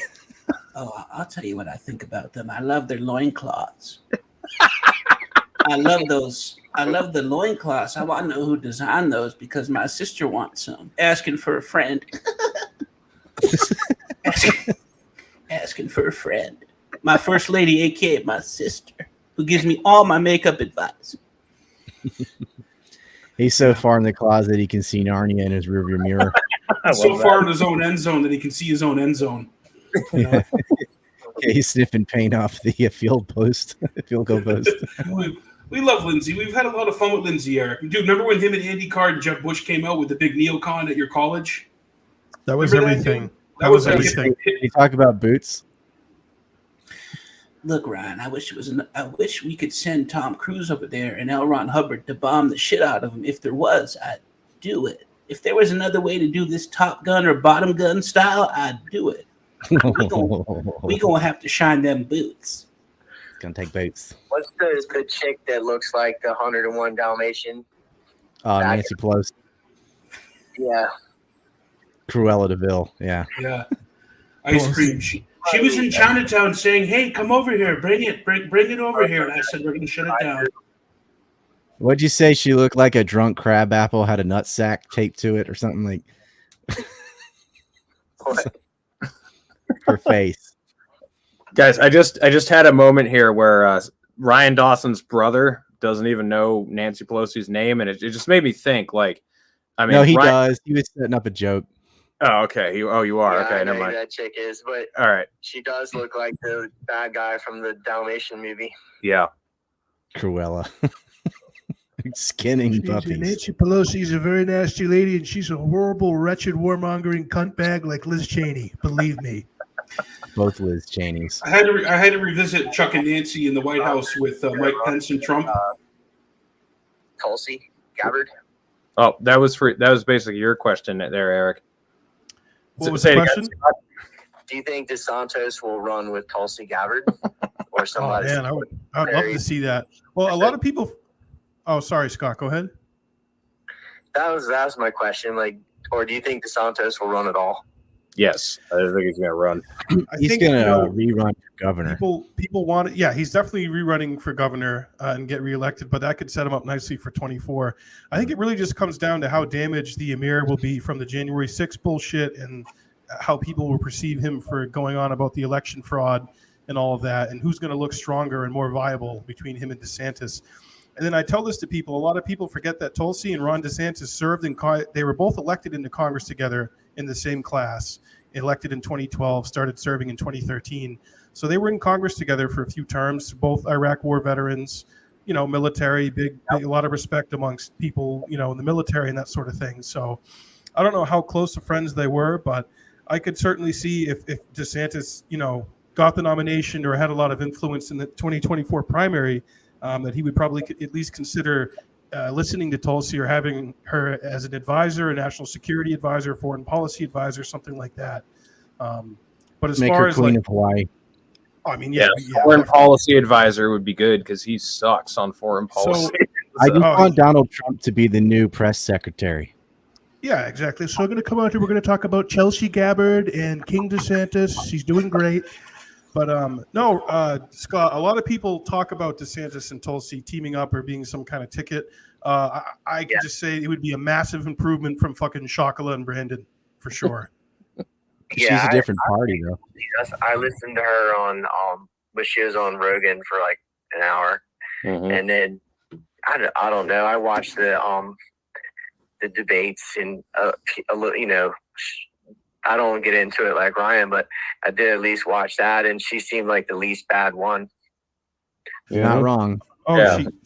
She was the best out of all of them, and that's how Reed and I know each other. We both worked on her campaign here in New Hampshire. I worked on her campaign for a year and got to know her. I know her really well, and she's genuinely a good person, and she does care about the United States. And I think big picture, she's pretty much on the same page. I agree. Her skin was glistening. Wait, is that not what you said? Like that was like in shape and into exercise, like and eating healthy. That could be like a leader and a role model. Like that would be amazing. 100%. Just to have somebody that could like go up a flight of stairs and not fall off a bike. Oh no, Tulsi do fucking laps around anybody running for president. Like Ron Paul can still ride a bike in his 80s. Right. Yeah, Mike, do Ron Paul talking about riding a bike? Well, you can come down on a Texas summer here. I'm 87 years old. You can come with a bike ride on a Texas summer, Dan McAdams. We are riding the bike around in Texas heat. I challenge you to come try and ride with me. You probably won't be able to do it because the Federal Reserve is spending so much money. Dude, I bet his bike is made of gold. Of course, like you can golden brackets that they stole from Raiders of the Lost Ark when Rand was there with the Dunboss. I was there, Dad. Thank you. I did get that gold. We gave it to you, and he rode on the bike. The Federal Reserve, they didn't audit that. Dr. Fauci couldn't even see that because he got his long COVID. Even though he's got 78 boosters, he still continues to get long COVID. And I think there needs to be some accountability about that. And I think people who work for Pfizer should have to talk about or at least divulge where their money comes from. I don't care if I'm talking to a screen or I'm talking to a booster or maybe even a boop in the arm. I want to know where that money's coming from, Mr. Fauci. No amount of coughing can bring you back from that. Did y'all see how he got COVID the day before he was supposed to talk to Rand Paul at another hearing? Yeah. Dude, Rand Paul's just been fucking crushing it. Can we just all admit that? Can we stop? That Rand Paul hasn't been fucking crushing it on this issue, and hasn't been the vanguard for liberty on this issue. The only one who's been good on it. You know, he's like, "Oh, Rand, I'm not going to answer that, Rand. Okay, I'm not going to talk about that." You're wrong. Yeah, you wrong about that. It's dangerous disinformation. I gotta pull my wife's hand out of my asshole. Fuck that guy, Mike. Your circles around him, dude. Mike, your Ron has gotten really good. I can tell you've been practicing. You know, I did Ron Paul. I started impersonating Ron Paul in 2006 when I first met him at his very first New Hampshire house party, where we were surrounded by a lot of guns, but I never felt more safe. More guns equals less crime. This is one thing Sununu has gotten right in New Hampshire, folks. Since they did the concealed permit, the concealed carry, crime has actually gone down. Google it, Larry Silver's Exhibit 7 bullet. But yeah, the Ron Paul in 2006 is different than the Ron Paul in 2020. I mean, because he's aged like a little bit, not much, maybe like that, that much. He's crispy. I mean, he could probably. I saw Paul McCartney play a 3-hour show, and they could probably see Ron Paul do a 3-hour show for Liberty and probably not break a sweat. That was the most shocking thing in Texas. Like, I didn't know he was 6'5". Rand's like, he's Chad. No, he's taller than you think. He is. He's definitely taller than you think. He's got big hands, and he can bench press 900 pounds. He taught Chuck Norris how to kick. That's what I heard. What about the photo of him for Father's Day, Eric, of him and Rand on the bike, and Congressman Dr. Ron Paul is wearing his military outfit? Everything, dude. Little baby Rand and Dr. No, just Americana. Yeah. I used to sprinkle a little bit of gold in my cereal. That's why I can't get long COVID, because there was gold in my cereal and my cornflakes. Silver. Yeah. Colloidal silvers. I put colloidal silver in Rex's. Okay, you get a jar, a toothpaste tube of that on Infowars.com. Save Infowars. Sandy Hook bankrupt Infowars.com. We need the money. Okay, I'm not worth $100 million. I'm worth like $5 million. It's not that much. Is that coming tangy tangerine? Oh, we got Tang. We got Stanley Kruger talking about Tang. We got him talking about Room 237. We have all that there. Ryan Infowars.com. Scott's like, what did I sign up for? Done. Hey guys, Scott's got to go.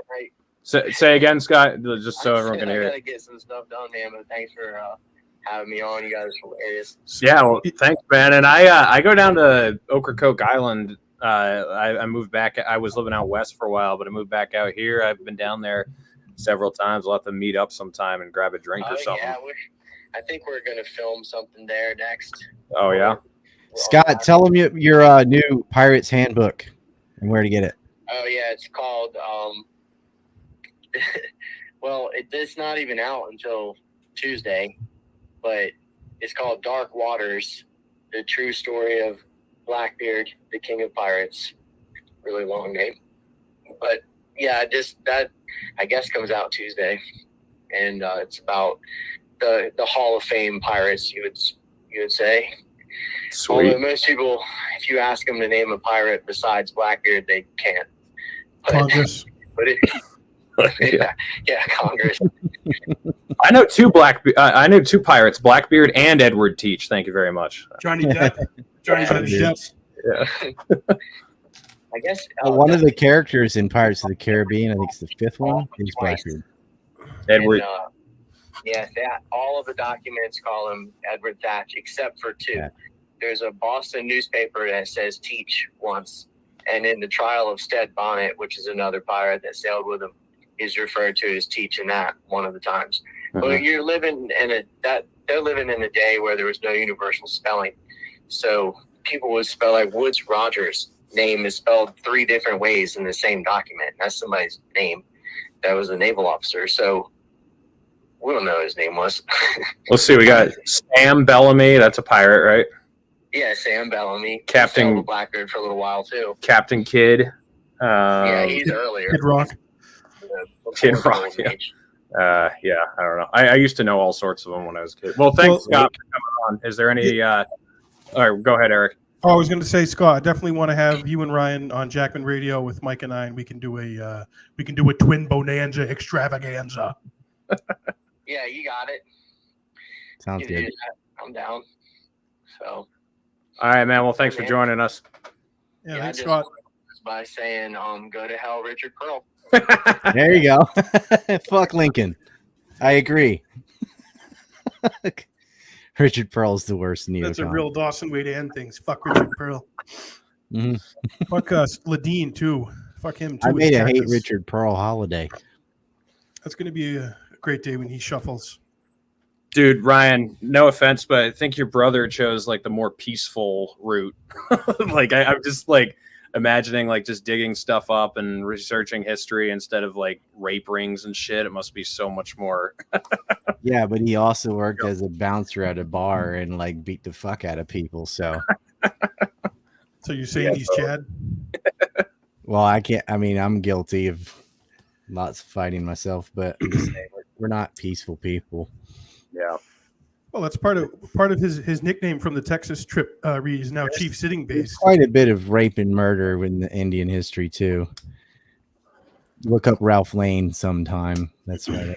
But yeah, nothing like Epstein. Oh God.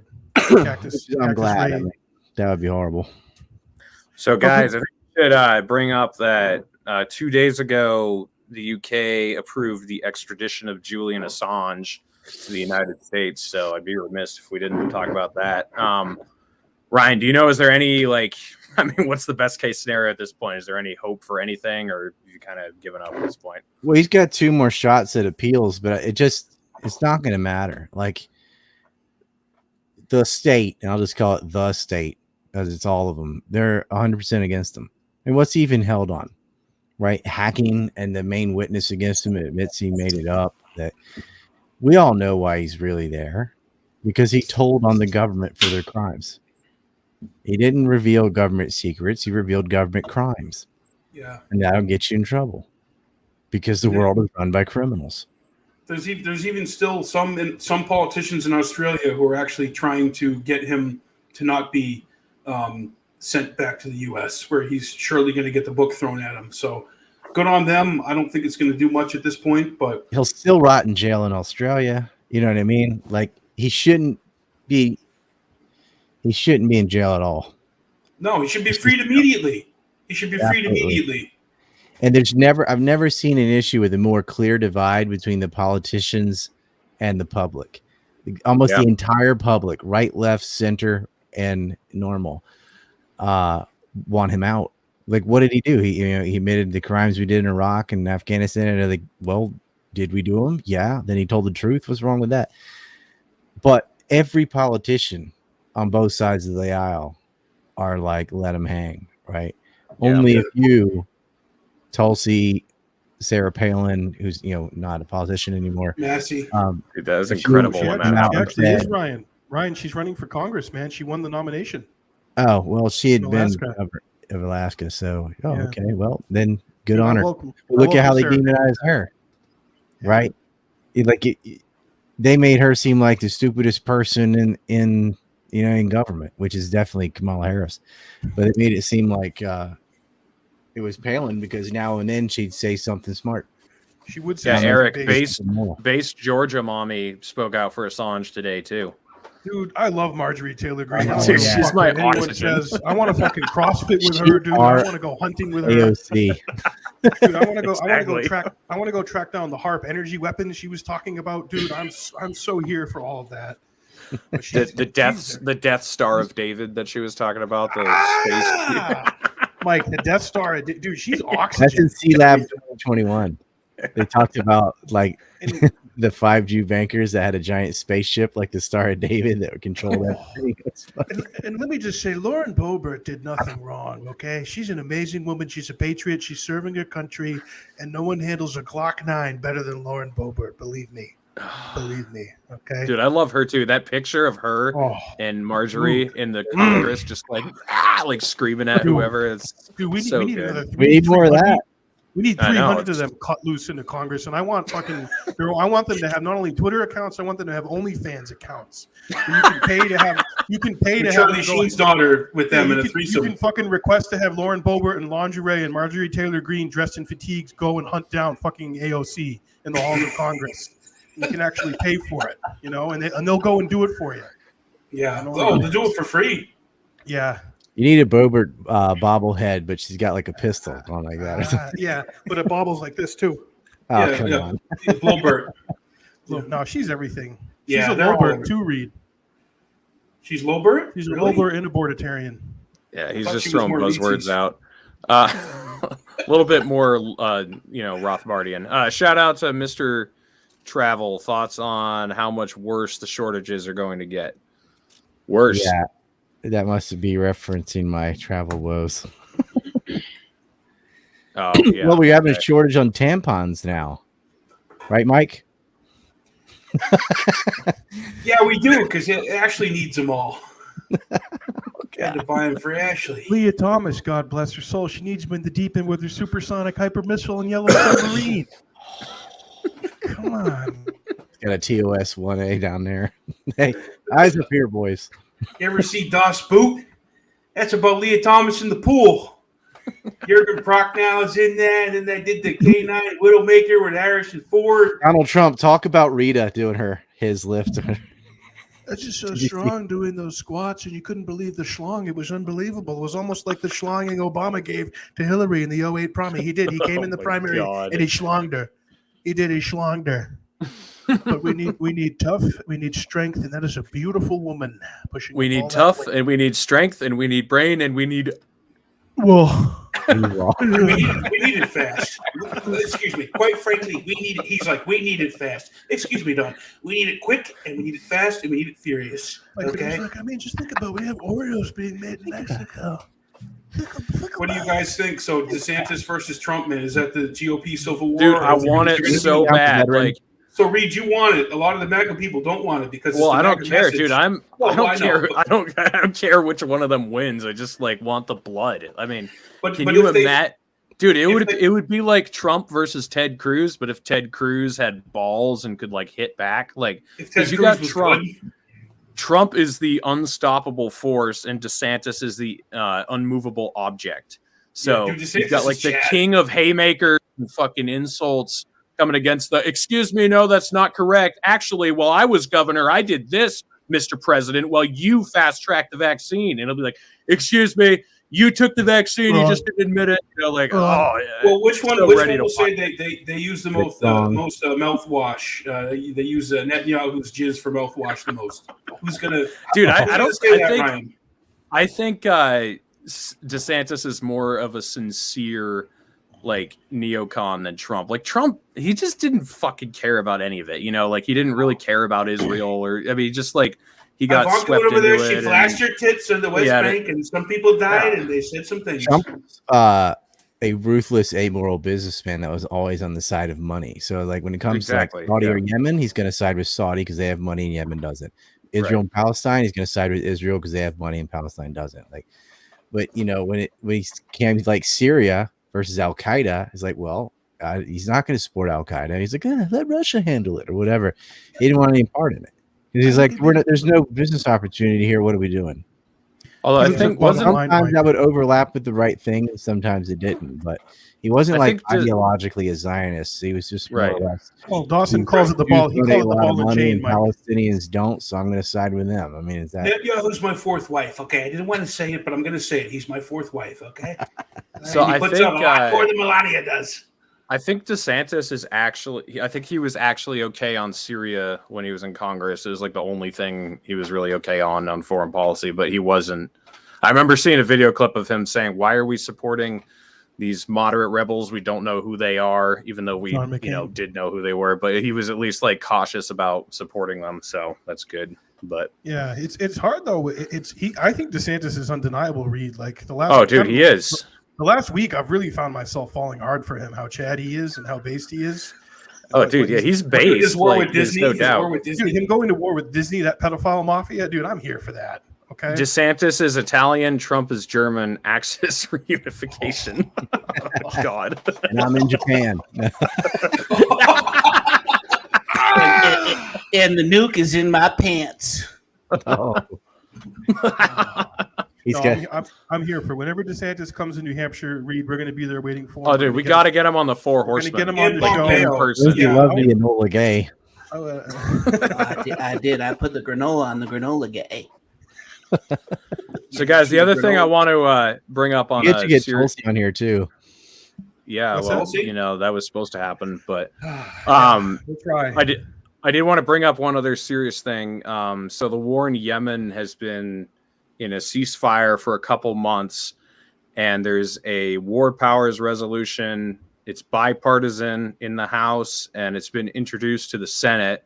So if you call your local representatives in your state, you can if you call this number 1-833-STOP-WAR and then ask for a yes vote, that will direct you to where you want to go. But it is House Resolution 87, and it was introduced by Democrats, but then it's been co-sponsored by some Republicans like Thomas Massey, and just I know like we don't pass war power resolutions very often, but we did actually pass a similar one. I think it was in 2017 to end the war in Yemen, and it passed the House and Senate, and then Trump vetoed it. So who knows what Biden will do? But they didn't care about Yemen, though. They just didn't want Saudi Arabia buying S-300s from Russia and then send them our gear. But whatever, take it as a W. Like if they're going to do it because they're pissed at that Saudi Arabia is not giving us oil and they're buying weapons from Russia, fine. Exactly. Just take your wins where you can get them. Because they hung up on Brandon, right? They hung up on him. They hung up on what? They hung up on Biden, yeah. Oh, yeah. And then they made a show, like an SNL show mocking him. The ruble is fucking crushing it right now, isn't it? I mean, it's stronger than it's ever been the last, 6 years. They're crushing it worse than Meghan McCain at a Golden Corral. My father killed a lot of people in Vietnam. The View. I'm gonna wear Trump's skin mask and primary him from the right. Oh yeah, Tim Dillon. He's like, before my father died, I had a baby with him. It will be raised in captivity. It will be bred to be the greatest politician that's ever lived. I'm gonna wear my father's skin mask and primary Trump from the right. Yeah, dude. Tim Dillon's Meghan McCain impression. Trump's any impression I've ever done in my life. He looks just like her. Yeah, he does. With the a little skinnier, but she lost a little weight. Yeah, lost some weight. Yeah. If she shaved her whiskers a little bit too, So. Oh, amazing! I mean, you know what? And that's the thing, dude. Like with comedy and with politics, like we say some things that are edgy, some things that are a little bit edgy. We say some things that are a little bit disgusting.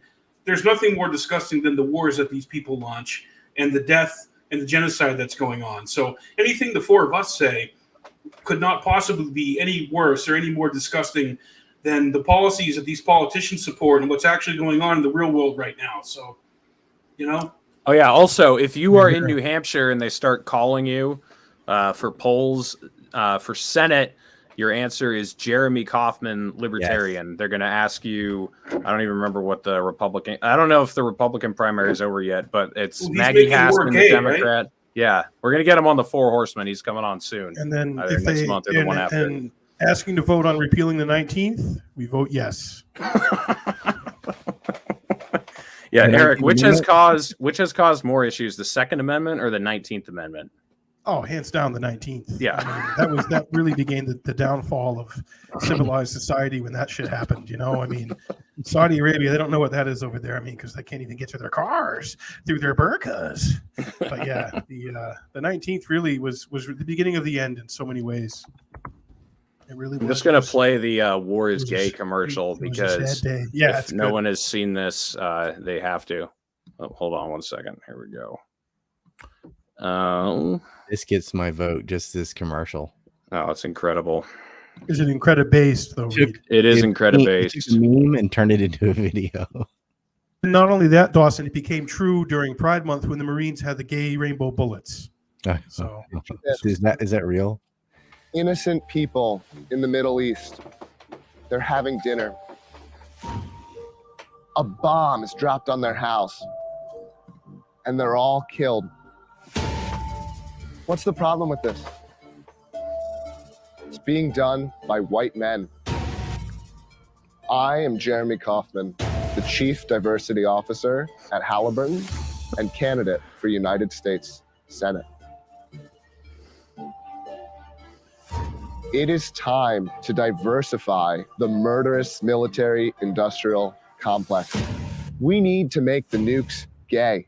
And that's why I'm running for office. Like my fellow Democrats and Republicans, I will support every war. I will support stealing billions of dollars from Americans to kill innocent people, but we are gonna make it so gay. It will go down in the history books. We will say never have so many genders and so many races killed innocent people. Let's bomb Yemen. But let's make sure a rainbow of skin colors are dropping those bombs. These are going to be the gayest transist murders the United States has ever performed. That's what I stand for as the Chief Diversity Officer at Halliburton, and that's what I'll do once elected to the United States Senate. I'm Jeremy Kaufman, and I'm gay for this message.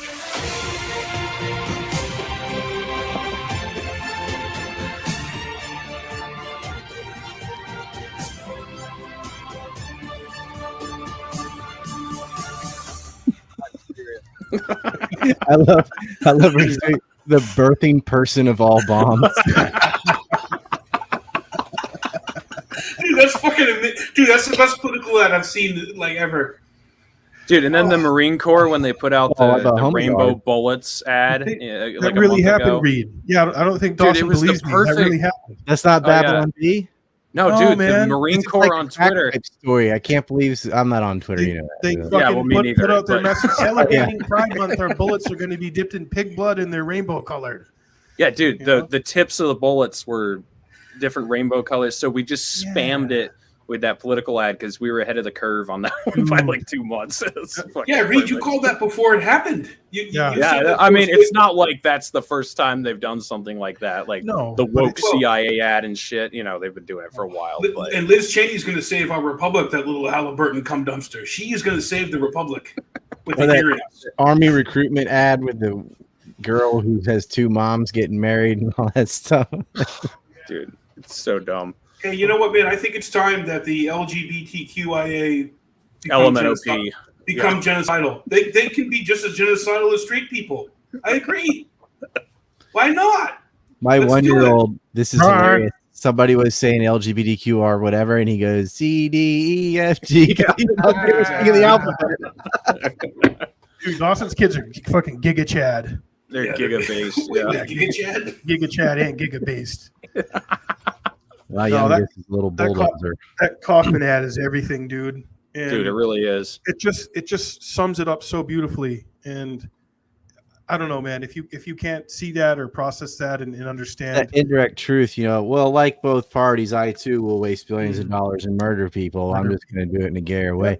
And it's a way of saying, yeah, both parties waste billions of dollars and murder people. right, But when you added yoke to it, playing into the woke bullshit that we have going on. I also added that. I saw this Yeah. today. It was Mike- just so Mike. true. Like, see how powerful it is. You see what can defeat it, though, Mike. Wait, who's that in the middle? I know, but he can. Is that Thor? Yeah, it is Thor, but he's it's the scene you know, from Hella and Croc. Thor. She said, "You can't beat me because I know, but he can." And Can't defeat me, bigot. I know, but he can. Anyways, yeah. Dude, all you can do is laugh at all of it. Dude, have you seen the image of like all the corporations for Pride Month changing to the rainbow flag, and then it shows like The Arab BMW, countries? Saudi Arabia, and it's still just black. Look, excuse me, Reed. To the kingdom's credit, they put out a gold-plated picture of Khashoggi's head, and it was rainbow colored. They said, "We you see stand what with the Chechen pride." leader said? They did. They asked Egypt did him- a very nice thing of Muhammad Atta. He was boarding his plane, and it was very nice. Egypt did a great job with that, by the way. Okay, they said great things about the way Muhammad Atta flew. Okay, the first pilot program. But yeah, Saudi Arabia. Do you think they're going to sign up for the Rainbow Coalition, or No, should we I don't continue think to they'll support do them? it they anytime will soon. not. They asked the Chechen leader about the abuse of gays and this and that, and he just looked confused, and he waits for the translation, and he just starts laughing. He goes, "You not," and the woman's like, you don't throw out gays, you don't abuse, you don't shoot them." And he goes, "We don't have such people." That's like the Putin response. It's like, what is, that's you have those kind of. We don't have those kind of people. Well, somebody went from the Blaze who was working with Alex Stein to a Pride Parade, a Pride rally, and they all had Ukraine flags, and they were like, Ukraine banned gay marriage. And like, oh, we don't like that, but they don't know about that, Dude, they don't know anything. Dude, Alex Stein going after Dan Crenshaw and I bet McCain, you're a rhino. You're a rhino. I bet McCain. Come on. When so Alex Stein got the shout out from the swim TikToker, I sent that to John Fry, and he said, if you ever send me something like that again, I'm going to show up at your house. John Fry was a pride fighter, right? I was like, who would this mess with the most that I could send it to? So I'm going to send it to Pat Miletich too. But just the people, Reed, that we've come in contact with and we now have in our atmosphere and our sphere because of all this. I mean, the big picture thing is, dude, we are resistant to the empire, and then other things and other views trickle down. But dude, who has more fun than we do? Seriously, nobody. Come on. We are resisting clown world, and we're having a fucking blast doing it. And that's why we do what we do. And folks, this is a perfect time right now to tell you to go to toplobster.com. 4 Horsemen, we got merchandise, folks. We got new shirts, we got thongs, we got butt plugs, we got lube, we got it all, folks. Dawson, we don't really have all that stuff. Homo Guard. We got Homo Guard. Go in there right now. You type in Ryan Dawson, get 20% off. Capacity phallic blocker for your home health and defense. But I want to see people buying 4 Horsemen gear, tagging us in it. Tag me in it on Twitter. I'm the last man standing on Twitter. I'm the last horseman riding on Twitter right now. I was wearing the naturalist capitalist gear when I lost my shit in the airport. I went off on these people. They're so incompetent. And it's not like, well, there's only 2 major airlines really anymore, American and United. They're both just fucked. They are Satan. They made me. Eric, some people in the chat want to hear the story about when you confronted Ted Cruz dressed as Donald Trump. Oh yeah. Yeah, that's the website. Yeah, Top Lobster. I'll have to send you the picture, Dawson. But I showed up to a Ted Cruz rally. A T-shirt company hired me to go dressed as Donald Trump and promote their T-shirts. And I went dressed as Donald Trump, and I behaved myself, and they let me in. They couldn't kick me out. I didn't make a scene or anything. And then with the afterwards, when you could go say hi to Cruz and like get a picture with him or something, I waited my turn, and his goons were looking at me like, who the fuck is this guy? He's dressed like Donald Trump. What's going to happen here? And I finally got to my turn, and Cruz looked at me. He's like, oh, who's the hell boy? And I said, Ted, great speech. But if you drop out today and you endorse me for president, maybe I'll make you ambassador to your home country of Canada. Maybe. And I said that to him, and Cruz is like, ha, ha, ha, ha, ha. And we took a picture together of us pointing at each other, and then they got me the fuck out of there as fast as they could. He was like, ha, ha, ha, and doing the signal, like, get him out of here. Get this fat fuck out of here, dressed like Trump. But that's the kind of fun stuff we do here, and we're going to keep doing it, especially now that Reed's back. We're going to really reach the infinite with it. We're going to really try. Behind you there on the. I seen the poster. No, the red. There's a red block. Oh yeah. Is it Pootie? Looks like JFK. That's Jack. Yeah, that's one of our that's our last great president. Oh, I said we have Israel. You got to register as a foreign agent, and you can't be stealing nuclear secrets. Boom. Oh. You know Eric, how is our Mike? What's that, Dawson? Numac in a few days, hopefully. Dude, I can't wait. I watched the trailer. The trailer gave me heart palpitations. Oh, did it? There's nothing fun about it, Mike. It's the best production value of any of my films ever. It looks amazing. There's nothing fun about it, Mike. But dude, after you watch it, you're just like, oh yeah. You need a shower and you need some heartburn medicine or something. He connects it all, Mike. I turned around after it was done, and the whole audience was smoking cigarettes. Yeah, I believe it. I'm putting in the photo of Eric with Ted Cruz. Nice. Oh, for me to share into the chat. Yeah. Oh, yeah. Actually, maybe Reed, you could share it. Yeah. Yeah. You should be able to share the screen on your end, Mike, and then I can add it. You should be. No, I just put it in the private chat and the on Eric's Trump website. Yeah, Ryan, okay. you got to be. Dude, come on. You got to be commended, Ryan, for that NUMEC documentary. I'm not going to give too much of it away, but folks who are watching right now, who when you just I want to tell you, I had a chance to see the whole thing in Texas with Ryan and Reed. Yeah, there it is. Ryan, Ted, I'll make you ambassador to Canada, Ted. But the Canadian. And dude, Trump fucking dragged his ugly wife Heidi through the mud, and Cruz still fucking bend the knee to the king. It's just everything. Dude, it's so incredible. You leave Heidi the hell out of this, and then you out of the global jihad. Then I farted. He put it in the mason jar and he sniffed it. But yeah, we don't know if sand can glow in the dark, but we're gonna find out. So. But and you got Ted Cruz's father is there, but Lee Harvey Oswald in the grassy knoll, if you could believe it. I kept doing that in Texas, going up to people with my hands like that and checking like if they glue in the dark. Dawson, Mike. But no, the NUMEC documentary, there is nothing fun about it, Mike, but it's vital information. And it is. Yeah. Wait till you people see it. Just pointing out that a couple jokes. It was a group of guys. There were a few girls in there, but mostly guys. Guys tend to fall asleep watching movies more often, and all of us had been up partying late into the night. And we had just sat through like a 3.5 hour conference, which was great, but it was a 3.5 hour conference. And then we all had just eaten a big meal, and then we sat down, and no one fell asleep during the fucking. No one fell asleep during the presentation because it was good. So just saying. But I was also in the room. It's true. Chief sitting based. I was asleep. I'm like Chief sitting based will tomahawk you. Yeah, I can't wait to see it. No, Mike. Ryan, I fell asleep the first time because I was running on like 4 hours of sleep over like 3 days. Yeah. So I was just like, yeah, that was bad. I told you I don't sleep much. Doesn't. Yeah, he doesn't. Does he, Reed? He does not sleep much. He does not. He's a replicant from Blade Runner. Say that, but like I for real.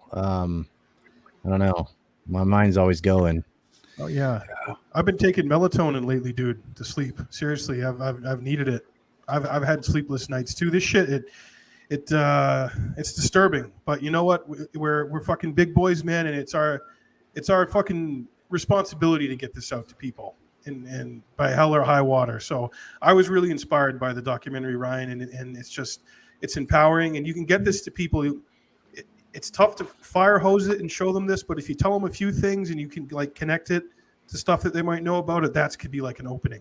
Well, it connects to Epstein and other things, and right. I feel like I don't expect someone to absorb all that info in one shot because it's information rich, like a lot of my films are, I guess. But that's what happened. I don't know how to make it more simple. It's the truth, and I mapped it out literally.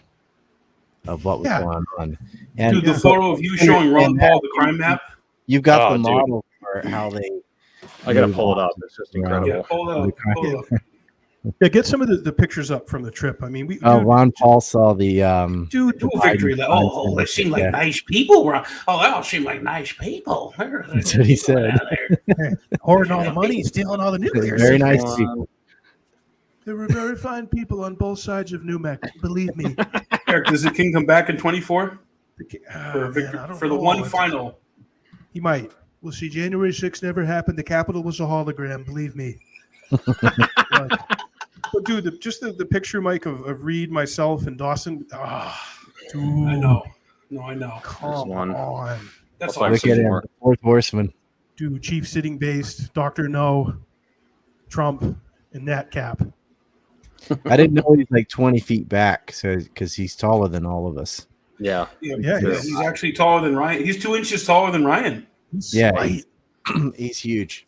He's crispy though and intact. What is he, Mike? 87? Yeah, he's 87 this year. Well, do it, Mike. Well, I think if you want to get breast milk, and you should have unregulated breast milk and unpasteurized, unhomogenized breast milk, you should be able to have that. What do you think, Dan? Yes, Dr. Paul. I think that we should talk about that for the next 20 minutes. And accuse him. It's just everything. No, Ron Paul did very well. There it is. That's such a good photo. Sick as fuck, but I look happy because I'm next to Dr. Paul. Dawson's just like Rosemont Seneca. Yeah. Hunter's laptop. It's the background behind the faces there is a Ukrainian flag, a Chinese flag, and so on, so you can see who's on what team and stuff. Dude, that's ode to joy. That photo right there. I know. That photo is literally the fucking The way the light nightmare. is on the glasses, it looks like the Thug Life glasses. Yeah, dude. What'd you say, Eric? That's the neocon's worst nightmare That right photo there. was PNAC in the neocon's worst fucking nightmare right there in photo form. It's so true. Right there, folks. But it's the only thing that can make Newt Gingrich hard. Can you imagine if Dr. Paul watched the Corn Pops Revenge and then talked about it on the Liberty Report? How awesome Well, that I'm would be? trying to give it a G rating. There's certain things we can't say about this, but there's a lot of bombs, there's a lot of crack, and there's a lot of things going on with a lot of money. There's a lot of legal things going on with the money. Ryan, so are you maybe speaking in Texas in November? Is that a possibility? Maybe, McAdams mentioned it last time he was on here, but they've got another event before that they got to worry about. So yeah, there's the Boycott Israel water bottle. You notice there's McAdams and Ron Paul eating right behind him with the. I knew that was behind me. Trust me. Yeah, that's a lot of paste in one frame. Yeah, it really is. I'm a veteran. I'm a veteran. Shades too. They're from the Don't Israel video. He's got those. Yeah, that was a great trip, man. It was just a real shot in the arm, and reminded me there's still a lot of people out there who give a shit, who care. Yeah, we're not the only ones. There's a large a younger contingent there this time. Young people. I even signed a bell. That was incredible. Seeing that happen. Dawson's like, he said I could write anything, so I wrote "fuck Lincoln." That's what I wrote. Dude, look at Pug. Pug's adorable. Dude, Pug, finally like a revealed little his kid. identity Like, oh my to the God. world on my show. I feel kind of honored, but Yeah, he felt like he was losing his virginity right there meeting Dr. Paul. Well, Pug, we're doing it for liberty, and say hi to Carol and get a cookbook there from Carol. Liberty. I think he does have the cookbook. Oh yeah. Yeah. Freedom and liberty. Yeah, it was everything. We might have to go in People September. who met him at the conference go, "You're Pug. I know your voice." They'd only heard his voice on my channel for a while. I got to bounce, guys. I got to go yell at the bank, and then I got to deal with the IRS and a fun-filled day. Sorry. So, yeah, guys, follow Ryan from the links in the description. He's on Odyssey, Telegram, Substack. Fuck, what else? It's in there. ANCreport.com. ANCreport.com. Substack, Telegram, and Odyssey. I got a Rumble too, for now. Rumble in the Bronx. Yeah. Always All right, good. Ryan. 16th episode, killer. We'll see you, man. See you It was then. fun. Yeah, it was definitely peak, wasn't it? Reed's like, oh, he's everything. Chief Sitting Base had to leave us, Mike. Oh, Ryan had to leave? Yeah, he had to dip out. I think he had the ATF knocking at his door like, Waco. Dude, we haven't had this many well, I guess it was just Scott, but we haven't had like a technical difficulties show like that in a while. That was kind of fun, you know. Like it's kind of standard, but yeah, well, it's like a rock and roll concert where anything could happen, you know, and people crave that. People want to see a podcast where something different happens. And Naturalist Capitalist, that's it. Yeah, you know, it's one of the last on YouTube that can really pull something like that off. Yeah. No, that was cool. Only Reed Coverdale could pull something like that off. My boy, Reed Coverdale, host of that. My boy.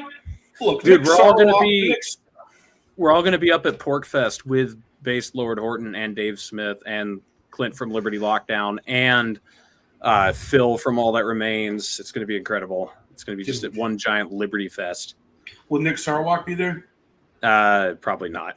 Or he might be, but in Fed form. You know, he'll be wearing sunglasses and skulking around. He'll be there glowing.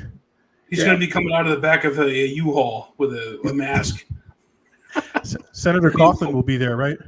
It's not going to be It's not going to be a U-Haul. It's going to be an urban moving systems van. Urban moving systems with a Ukraine flag and a Well 2024 sticker. Dude, Jeremy Kaufman will be there. Yes. What, Mike? My uncle John Jackman told me about urban moving systems back in 2002, and I was like, dude, that's 15, based. I was 15 years old. I had no idea what the fuck he was talking about. It took me years, Reed, to be able to even comprehend what he was telling me about. So, dude, I just want to say, like, the shit in Ukraine, Dawson has been right about like all of it. And he's weeks ahead of everything that you hear in the mainstream. Like, and McAdams has been right about everything except for the fact that he didn't think Russia was going to invade as much as they did. He thought they were just going to go in like to Donbass and quit.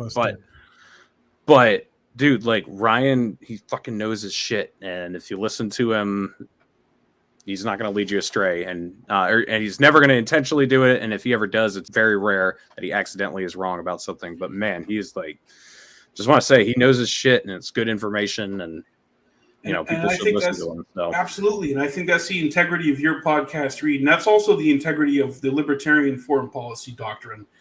If we get something wrong, if something was not done correctly, or we're willing to talk about that. Willing to own that, but really the whole entire time the libertarian foreign policy doctrine is opposing the war doctrine from the Republicans and the Democrats, and the libertarians have gotten it right every fucking time in reality with foreign policy. So that's really big picture, big issue shit, and they're always right about that. So, and the budget, and economics.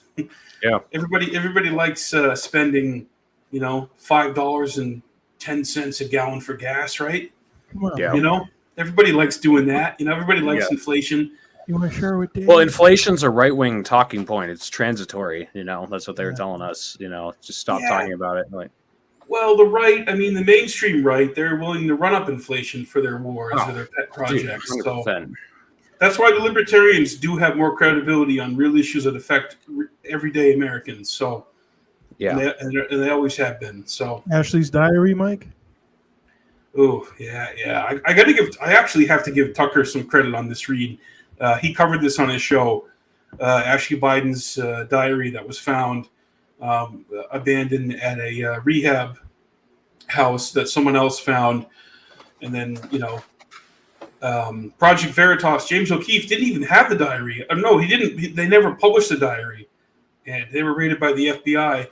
And this was, I think, sometime last year. But it's still relevant, just like the Hunter laptop. So no matter what these certain news agencies report on it, and it gets banned, and then a year or two later, it's true, and it's on page 5B, and nobody cares. But it's still true. Dude, I'm all about the nuggets of truth from people who aren't 100% onto my side. And the guy I learned that from is Dr. No. I mean, he is the coalition king. The idea like we are never going to get anything. So the bullshit you always hear is we're never going to get anything done unless we just compromise and, give up some of our principles and become moderate. And Ron was always like, no, that's bullshit. You don't sacrifice any of your principles, and you find people who agree with you on certain issues. So it's not about being in a party that agrees with you or a group thought experiment that agrees with you and finding people who are just like wishy-washy on everything and can kind of meet in the middle. No, it's not about that. It's about sticking to what you believe, but just finding someone who believes the same thing as you on a couple issues and working with them. And, when Tucker's good on something, that's great. When based Georgia Mommy is good on something, that's great. And she's good on a lot more than people want to give her credit for. I do love her. Like you say, Eric, it's like, she's everything. How fun would it be just to go out for dinner with her? Just a night on the town with Marjorie Taylor Greene. Gotta get her on the Four Horsemen. Can you imagine? Her, and then after Medicine Cawthorn works on himself a little bit, I want to have him on too. Dude, I'd have him on the Four Horsemen tomorrow if you wanted to. He's all dark MAGA all the time, dude. Summer of dark MAGA. Yeah, because good information and good policy can come from Democrats or Republicans. And if you're an honest human being and you're truthful in your pursuit of the truth and what's right, you're willing to concede that sometimes both of those parties get something right. And we're missing that big time in our country right now. So people want to put you in a box. They want to label you something. But, I voted Republican, Democrat, Libertarian. I voted Green Party once, too. You know, Cynthia McKinney, who would be an amazing guest on Four Horsemen. You want to talk, dude? You want to talk based, dude? She earned my vote. The other gangs didn't earn my vote, but Cynthia McKinney did that time, and I'll tell you about it sometime. So that's what it's all about. You know, it is about coalition building. And there was a speech that Ron Paul gave where he encouraged everybody to vote third party. I think it was in like 08 or 12 or something, Eric. At some event that he did. He didn't say vote for the Republican nominee. Go to the party and invest in gold and buy Dogecoin and breast milk. How was it for you, Reed, to meet him in person? Dude, like I wanted to have him on my show and meet him in person. Because you know he's getting old and you never know when he's going to finally head up to heaven. So I don't know though. When I met him, I'm like, wow, this guy might be around another decade. He's crisp, like we've said. Like, he's cute. He's adorable. He's not ready to fold in the Force like Yoda. Him and Rand are going to be around for their 50 years collectively. You know? Yeah, collectively another 50 years.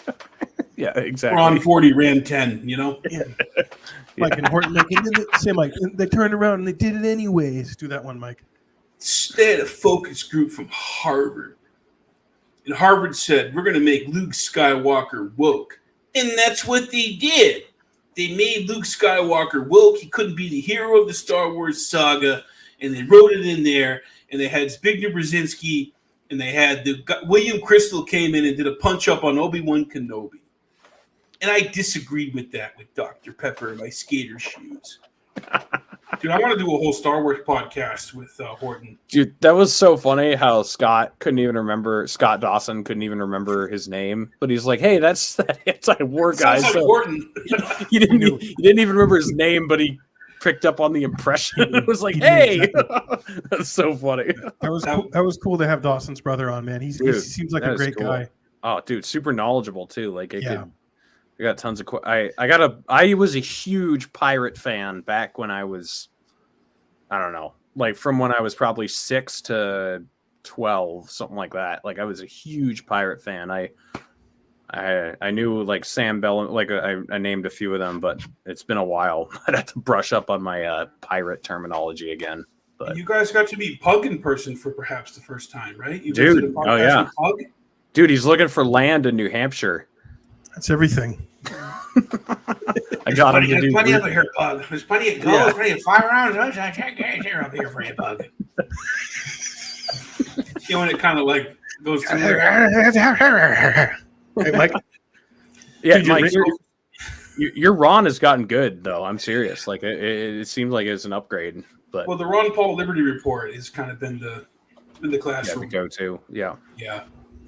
It's been Ron Paul, man with integrity. You know, go figure. Yeah. You know, Ron Paul, and the Fed, Paul, and Ron. And the Fed, yeah. Rand taking on Fauci, dude, is basically Return of the Jedi. You know? I'll be right back. Yeah. Yeah, he put him in his crosshairs, didn't he, Mike? He just called bullshit on him and the cult of personality that surrounds him. You know, the highest paid government official and everybody from Colbert to Kimmel to Fallon, everybody just, you know, worshiping the guy like he's some kind of godhead. You know? Yeah. Talk to AIDS patients in the 80s. Oh, yeah. Dude, I don't even have one of those. Read. See how strong that is? Yeah. That's Anne Rand. Is that Anne Rand? Mike, you see that, right? Aloha, Ducky. Aloha, Ducky. I've got the whole. Based Aloha Queen. Yeah, I got the whole collection. It truckles all over New Hampshire. Don't have a Gary Johnson sign because I didn't get one. We got one in the closet somewhere. Yeah, that's a good place to have it. Why not vote for a libertarian? Well, you know, Wells not libertarian. You know, why not vote for a real libertarian? I think chat from Julie Beer here too. Whoa, a nice one. Let's see. Healthy. So is Dave Smith running in 2024 or further down the road, or has he decided against running in the future? So I can't speak for Mr. Smith, but I can say if you watch his channel and go to any of his speeches or anything, it seems like he's very heavily considering it, which I think basically means, yeah, he's probably going to do it, but he can't, you know, who knows? Like, it's not, he'd probably have to announced like next year or somewhere around there. So for legal reasons, Dave can't say whether he's running or not. Yeah, But I think he's running. I think you're going to be very happy. Hey, Justin O'Donnell just said in the chat he's got info about an event in a couple of weeks with Ron Paul in New Hampshire. Whoa, let's see where we got Justin, Mr. we need to- O'Donnell. we need to Mr. hear about O'Donnell that. will be up at. Oh, is that all he said? Yeah. I've got info about an event. I've got with Ron info Paul. about an event with Ron Paul coming up here in New Hampshire. Hey, Justin, sounds about right. if you want to jump in and tell us what it is, you can. I'll send you the link if you want me to. But That sounds like the information you get in 2008 or 12 about a Ron Paul event. It's going to happen near. It's going to happen near a body of water in Concord. But yeah, guys, Dave Smith, when I was in Reno, he was given a live podcast. He keeps things close to his chest. So he's Justin O'Donnell's not spreading the word yet. It's not Infowars.com. announced. That's just a teaser. Something's going on with Ron Paul in a couple weeks here, though. But anyway, yeah, Dave Smith doing the live podcast. He said, I have to word this carefully because I make a lot of money off of my YouTube channel and I can't once I start a campaign, but I'm very heavily considering it. Something along those lines. Right. So it was basically like saying, I'm going to do it without saying I can do it. So Yeah. stay tuned for that, guys. Oh, yeah. Absolutely. Ron Paul. Ron Paul. Oh, you've got like a and the Fed. inverted colors. He's got white on one side, blue on the other. That's pretty fancy. But That's what we do. Yep. Chief sitting base, you know. Well, Wednesday, I'll be at Pork Fest on Wednesday, June 22nd, and I think Mike's coming with me. Mike, you're going to come with me, right? I think so. Yeah, I think so. So I'll be up there for the day hanging out with our little baby Nat Cap and, you know, repping the Four Horsemen. And Mr. and Mrs. Coverdale are everything, and thank you for bringing us baby Nat Cap, you know. they're going to be up there too, Mr. and Mrs. Coverdale.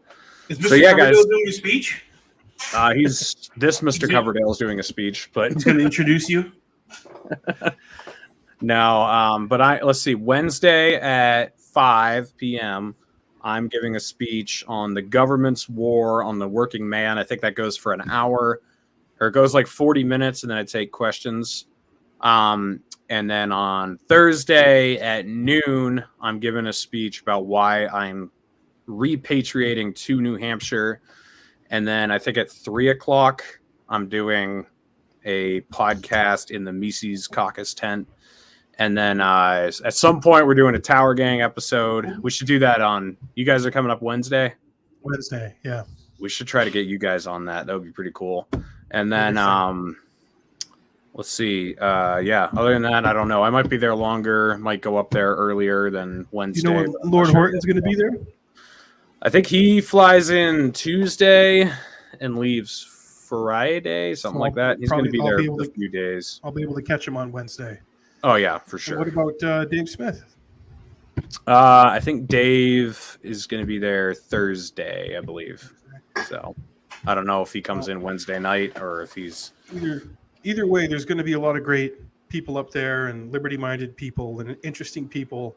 And I went for the first time last year, and I enjoyed myself. Went up there for the day and had lunch with Reed and Mr. Coverdale, and saw some people and heard. And your son Cole's going to be there, right, Reed?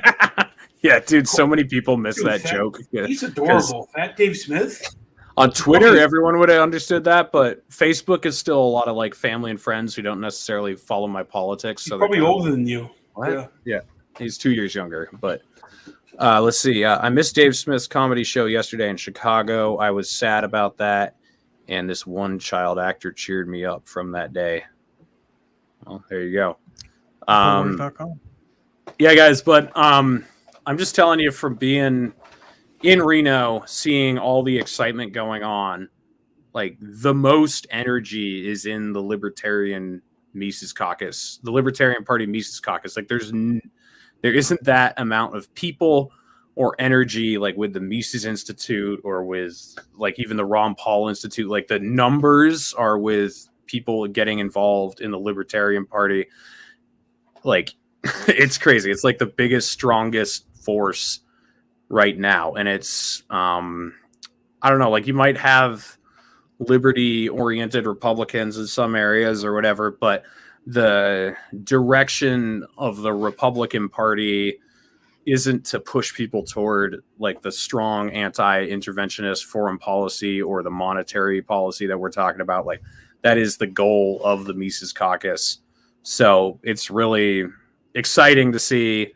And I know Dave is a comedian or whatever, so some people just brush him off as a joke, but he's been making the rounds. You know, he's been on with Glenn Beck. He's been on Megyn Kelly's show. He's been on Rogan, I think 6 or 7 times now. He's the best messenger. Yeah, there's no doubt. And Tom Wood says that he is the best messenger we have. It was amazing being there in Reno and seeing Dave introduce Ron Paul, and it was almost like a reverse pass of the torch when Dave brought Ron up on the stage, and there was this video that played. Do you guys mind if I play this quick video? I don't know if you need it. And I want to know too, Reed, what you thought about Nick Gillespie's Reason report that came out. You know, it's Reason, so it was okay. I mean, they did like half the thing on, or these guys a bunch of racists. It was just like, I don't know. That was kind of dumb, but it wasn't bad. Like it could have been worse. Gillespie's still cute though, right? Yeah, he's kind of. Oh yeah, no, I Yeah. I get along well with Nick. He fashions himself as a post-punk rocker, even though he's not. But maybe he is. Yeah. I No, I have a good relationship with Nick. So. Jimmy Dore might run for the fucking People's Party for I president. saw that. I the new party that Jimmy Dore's doing. Yeah, he's serious about it too. I mean, it would be great to have 2 bass comedians. Jimmy Dore's last interview with Tulsi broke my heart, man. That made me so sad. I know, Mike. That last interview that Jimmy Dore did with Tulsi, man, I was like, oh. Yeah. All right, here we go, guys. Okay, ready, Mike? Just. The Mises Caucus and the Libertarian Party has a job on their hands to make sure that Libertarian Party represents the views of libertarianism. They stand up for these. Libertarians are the inheritors of an exceptionally venerable tradition of ideas that is noble and beautiful. And that carries with it a grave responsibility. We must be true to that inheritance. Enough putting people to sleep already. It's time we finally woke them up. The people know about it. They're awakening to this. They're listening to this message. It's up to us to do something about it.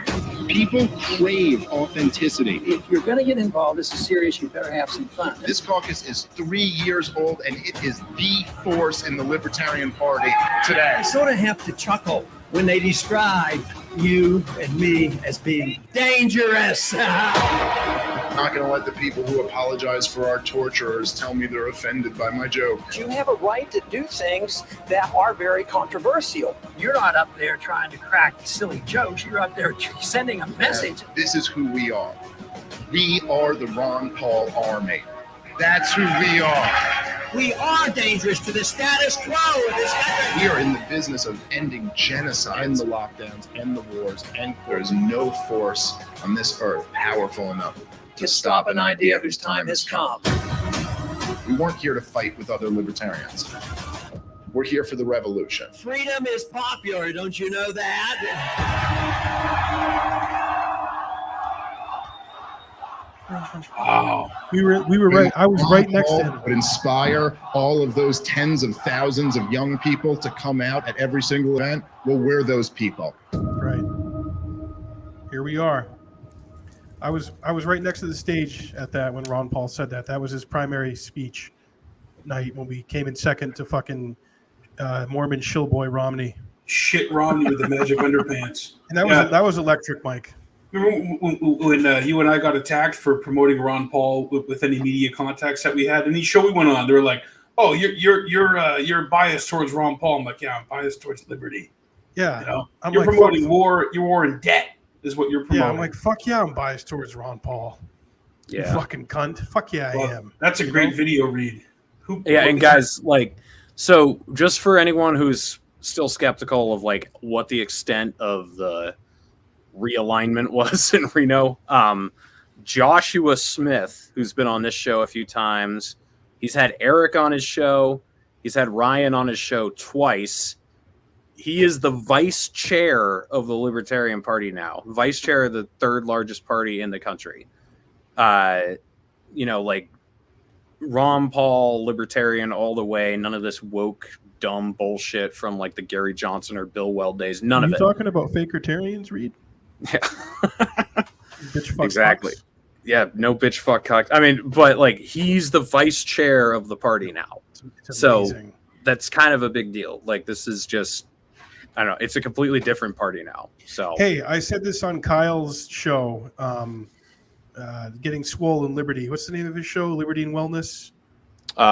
In Liberty and Health. Liberty and Health. I said, look, man, the Mises Caucus is coming and they're fucking shaking shit up. And I'm excited to see what they can do, what can be done. And this is what happens in politics, man. You're not going to be friends with everybody. Not everyone's going to like you and like what you're doing, and they're going to feel uncomfortable. Dude, this is what needs to happen.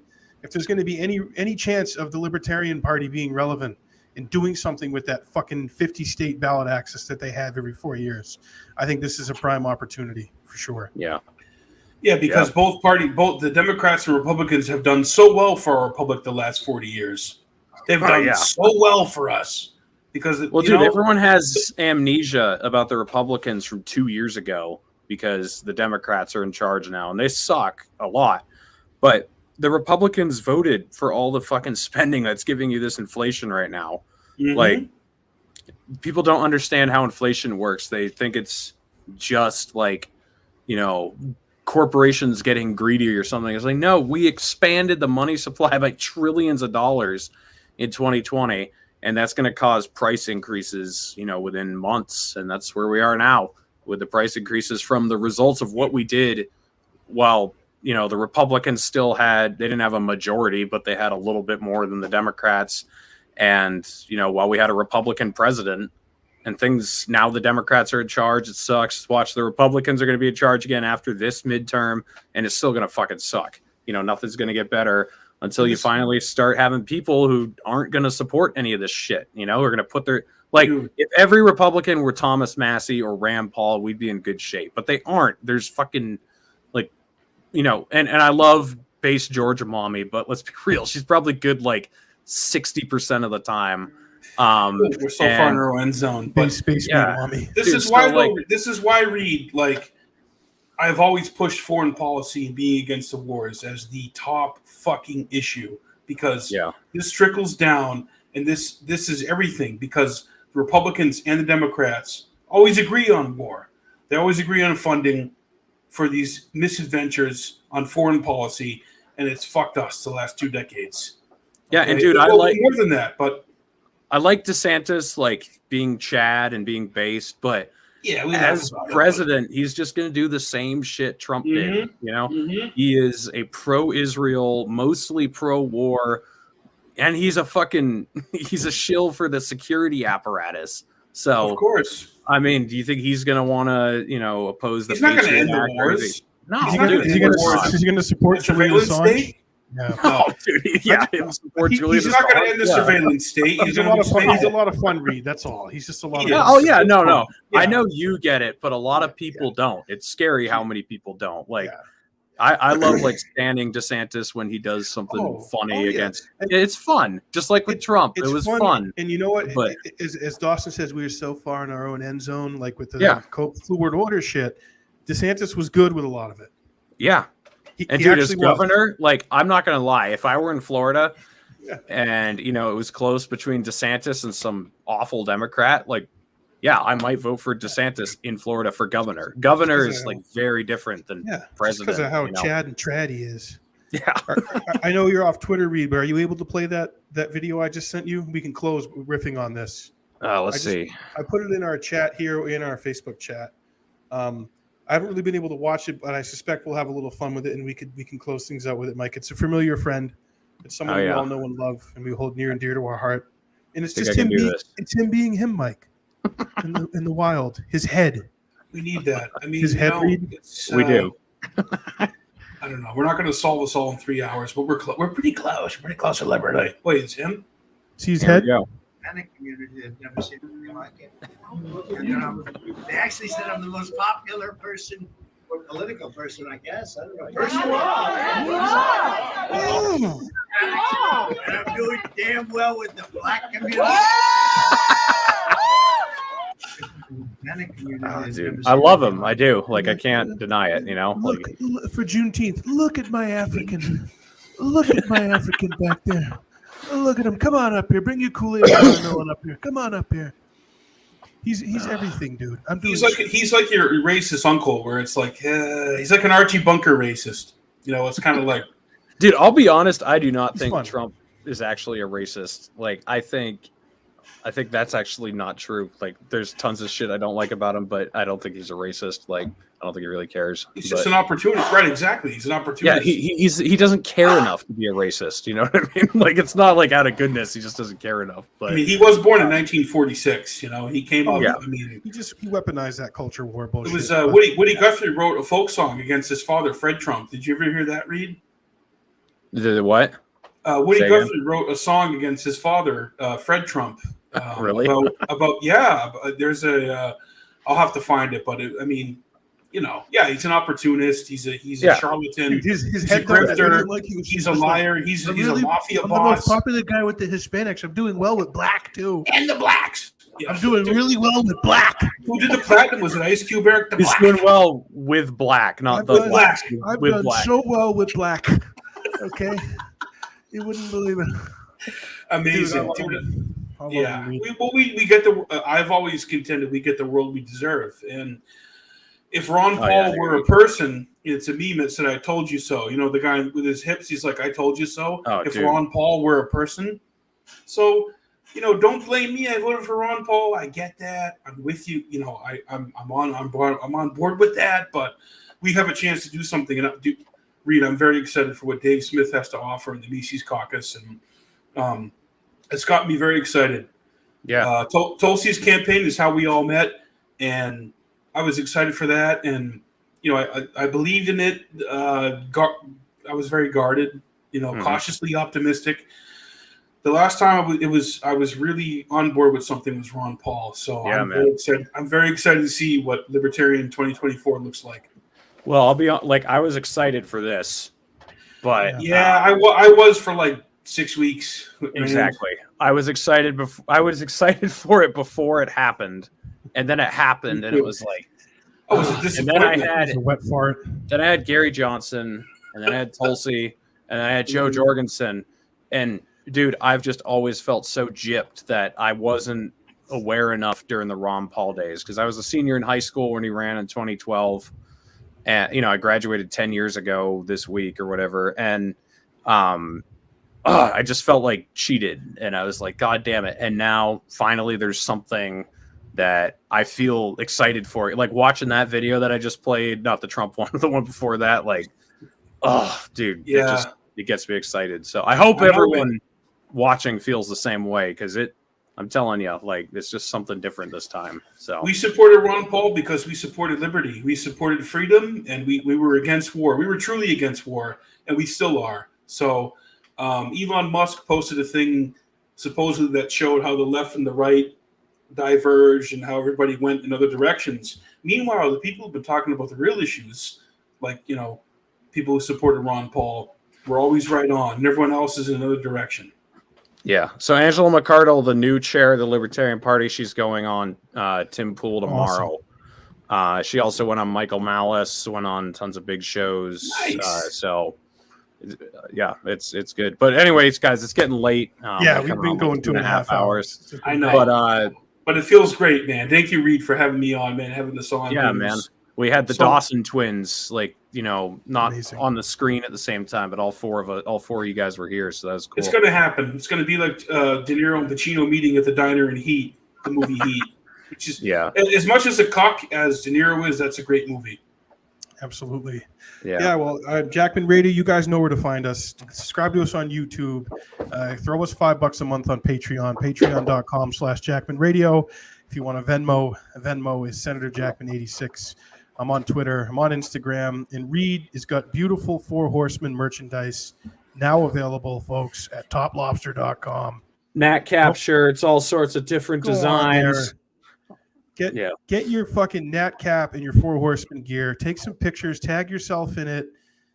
Tag the Federal Reserve in it. Tag the IRS, the FBI, the CIA, the DOD, and the Mossad.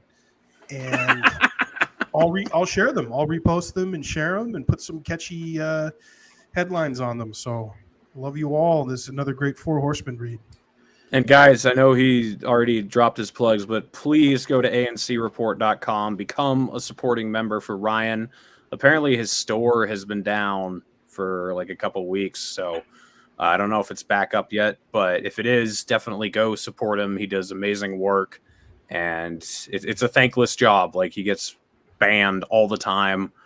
I just got banned off of Twitter again after getting as a 20,000 the first time, as a 15,000 this time. But that's just an inkling of what he deals with. So please go support him. But then me, I'm not on Twitter anymore, but I am on Facebook, Instagram, YouTube, obviously, if you're watching this live. Odyssey, you got to subscribe to me on Odyssey. It's very likely going against the war propaganda machine that I'll get kicked off of YouTube. So just make sure you're following me on Odyssey. I'm going to try to stick around here as long as I can. And then I am also on Gab, Getter, Float, all those secondary platforms. You can go to my Linktree. If you just Google Linktree, Reed Coverdale, follow me on every single platform, because when I get banned from one, you'll still have the others to follow me. I put all my eggs in one basket, the first time, all on Twitter, and lost a lot of contacts and everything. But I've built it back up and I've diversified. So make sure you follow me everywhere. And if you're in New Hampshire, come to Porkfest this coming week. It starts tomorrow. I will be speaking on Wednesday and Thursday. These guys are going to be up there on Wednesday. Scott Horton's going to be coming. Dave Smith's going to be coming. Phil LeBont's coming. Dude, Tom Woods? I don't know if Tom Woods is coming. I don't think he is, because he's getting married. Clint from Liberty Lockdown. Toad from Tower Gang. Oh, and we'll be doing Tower Gang next Wednesday with Dawson. So make sure you check in for that too. And with that, we will say good night to everyone. Thank you for watching The Four Horsemen. Peace out.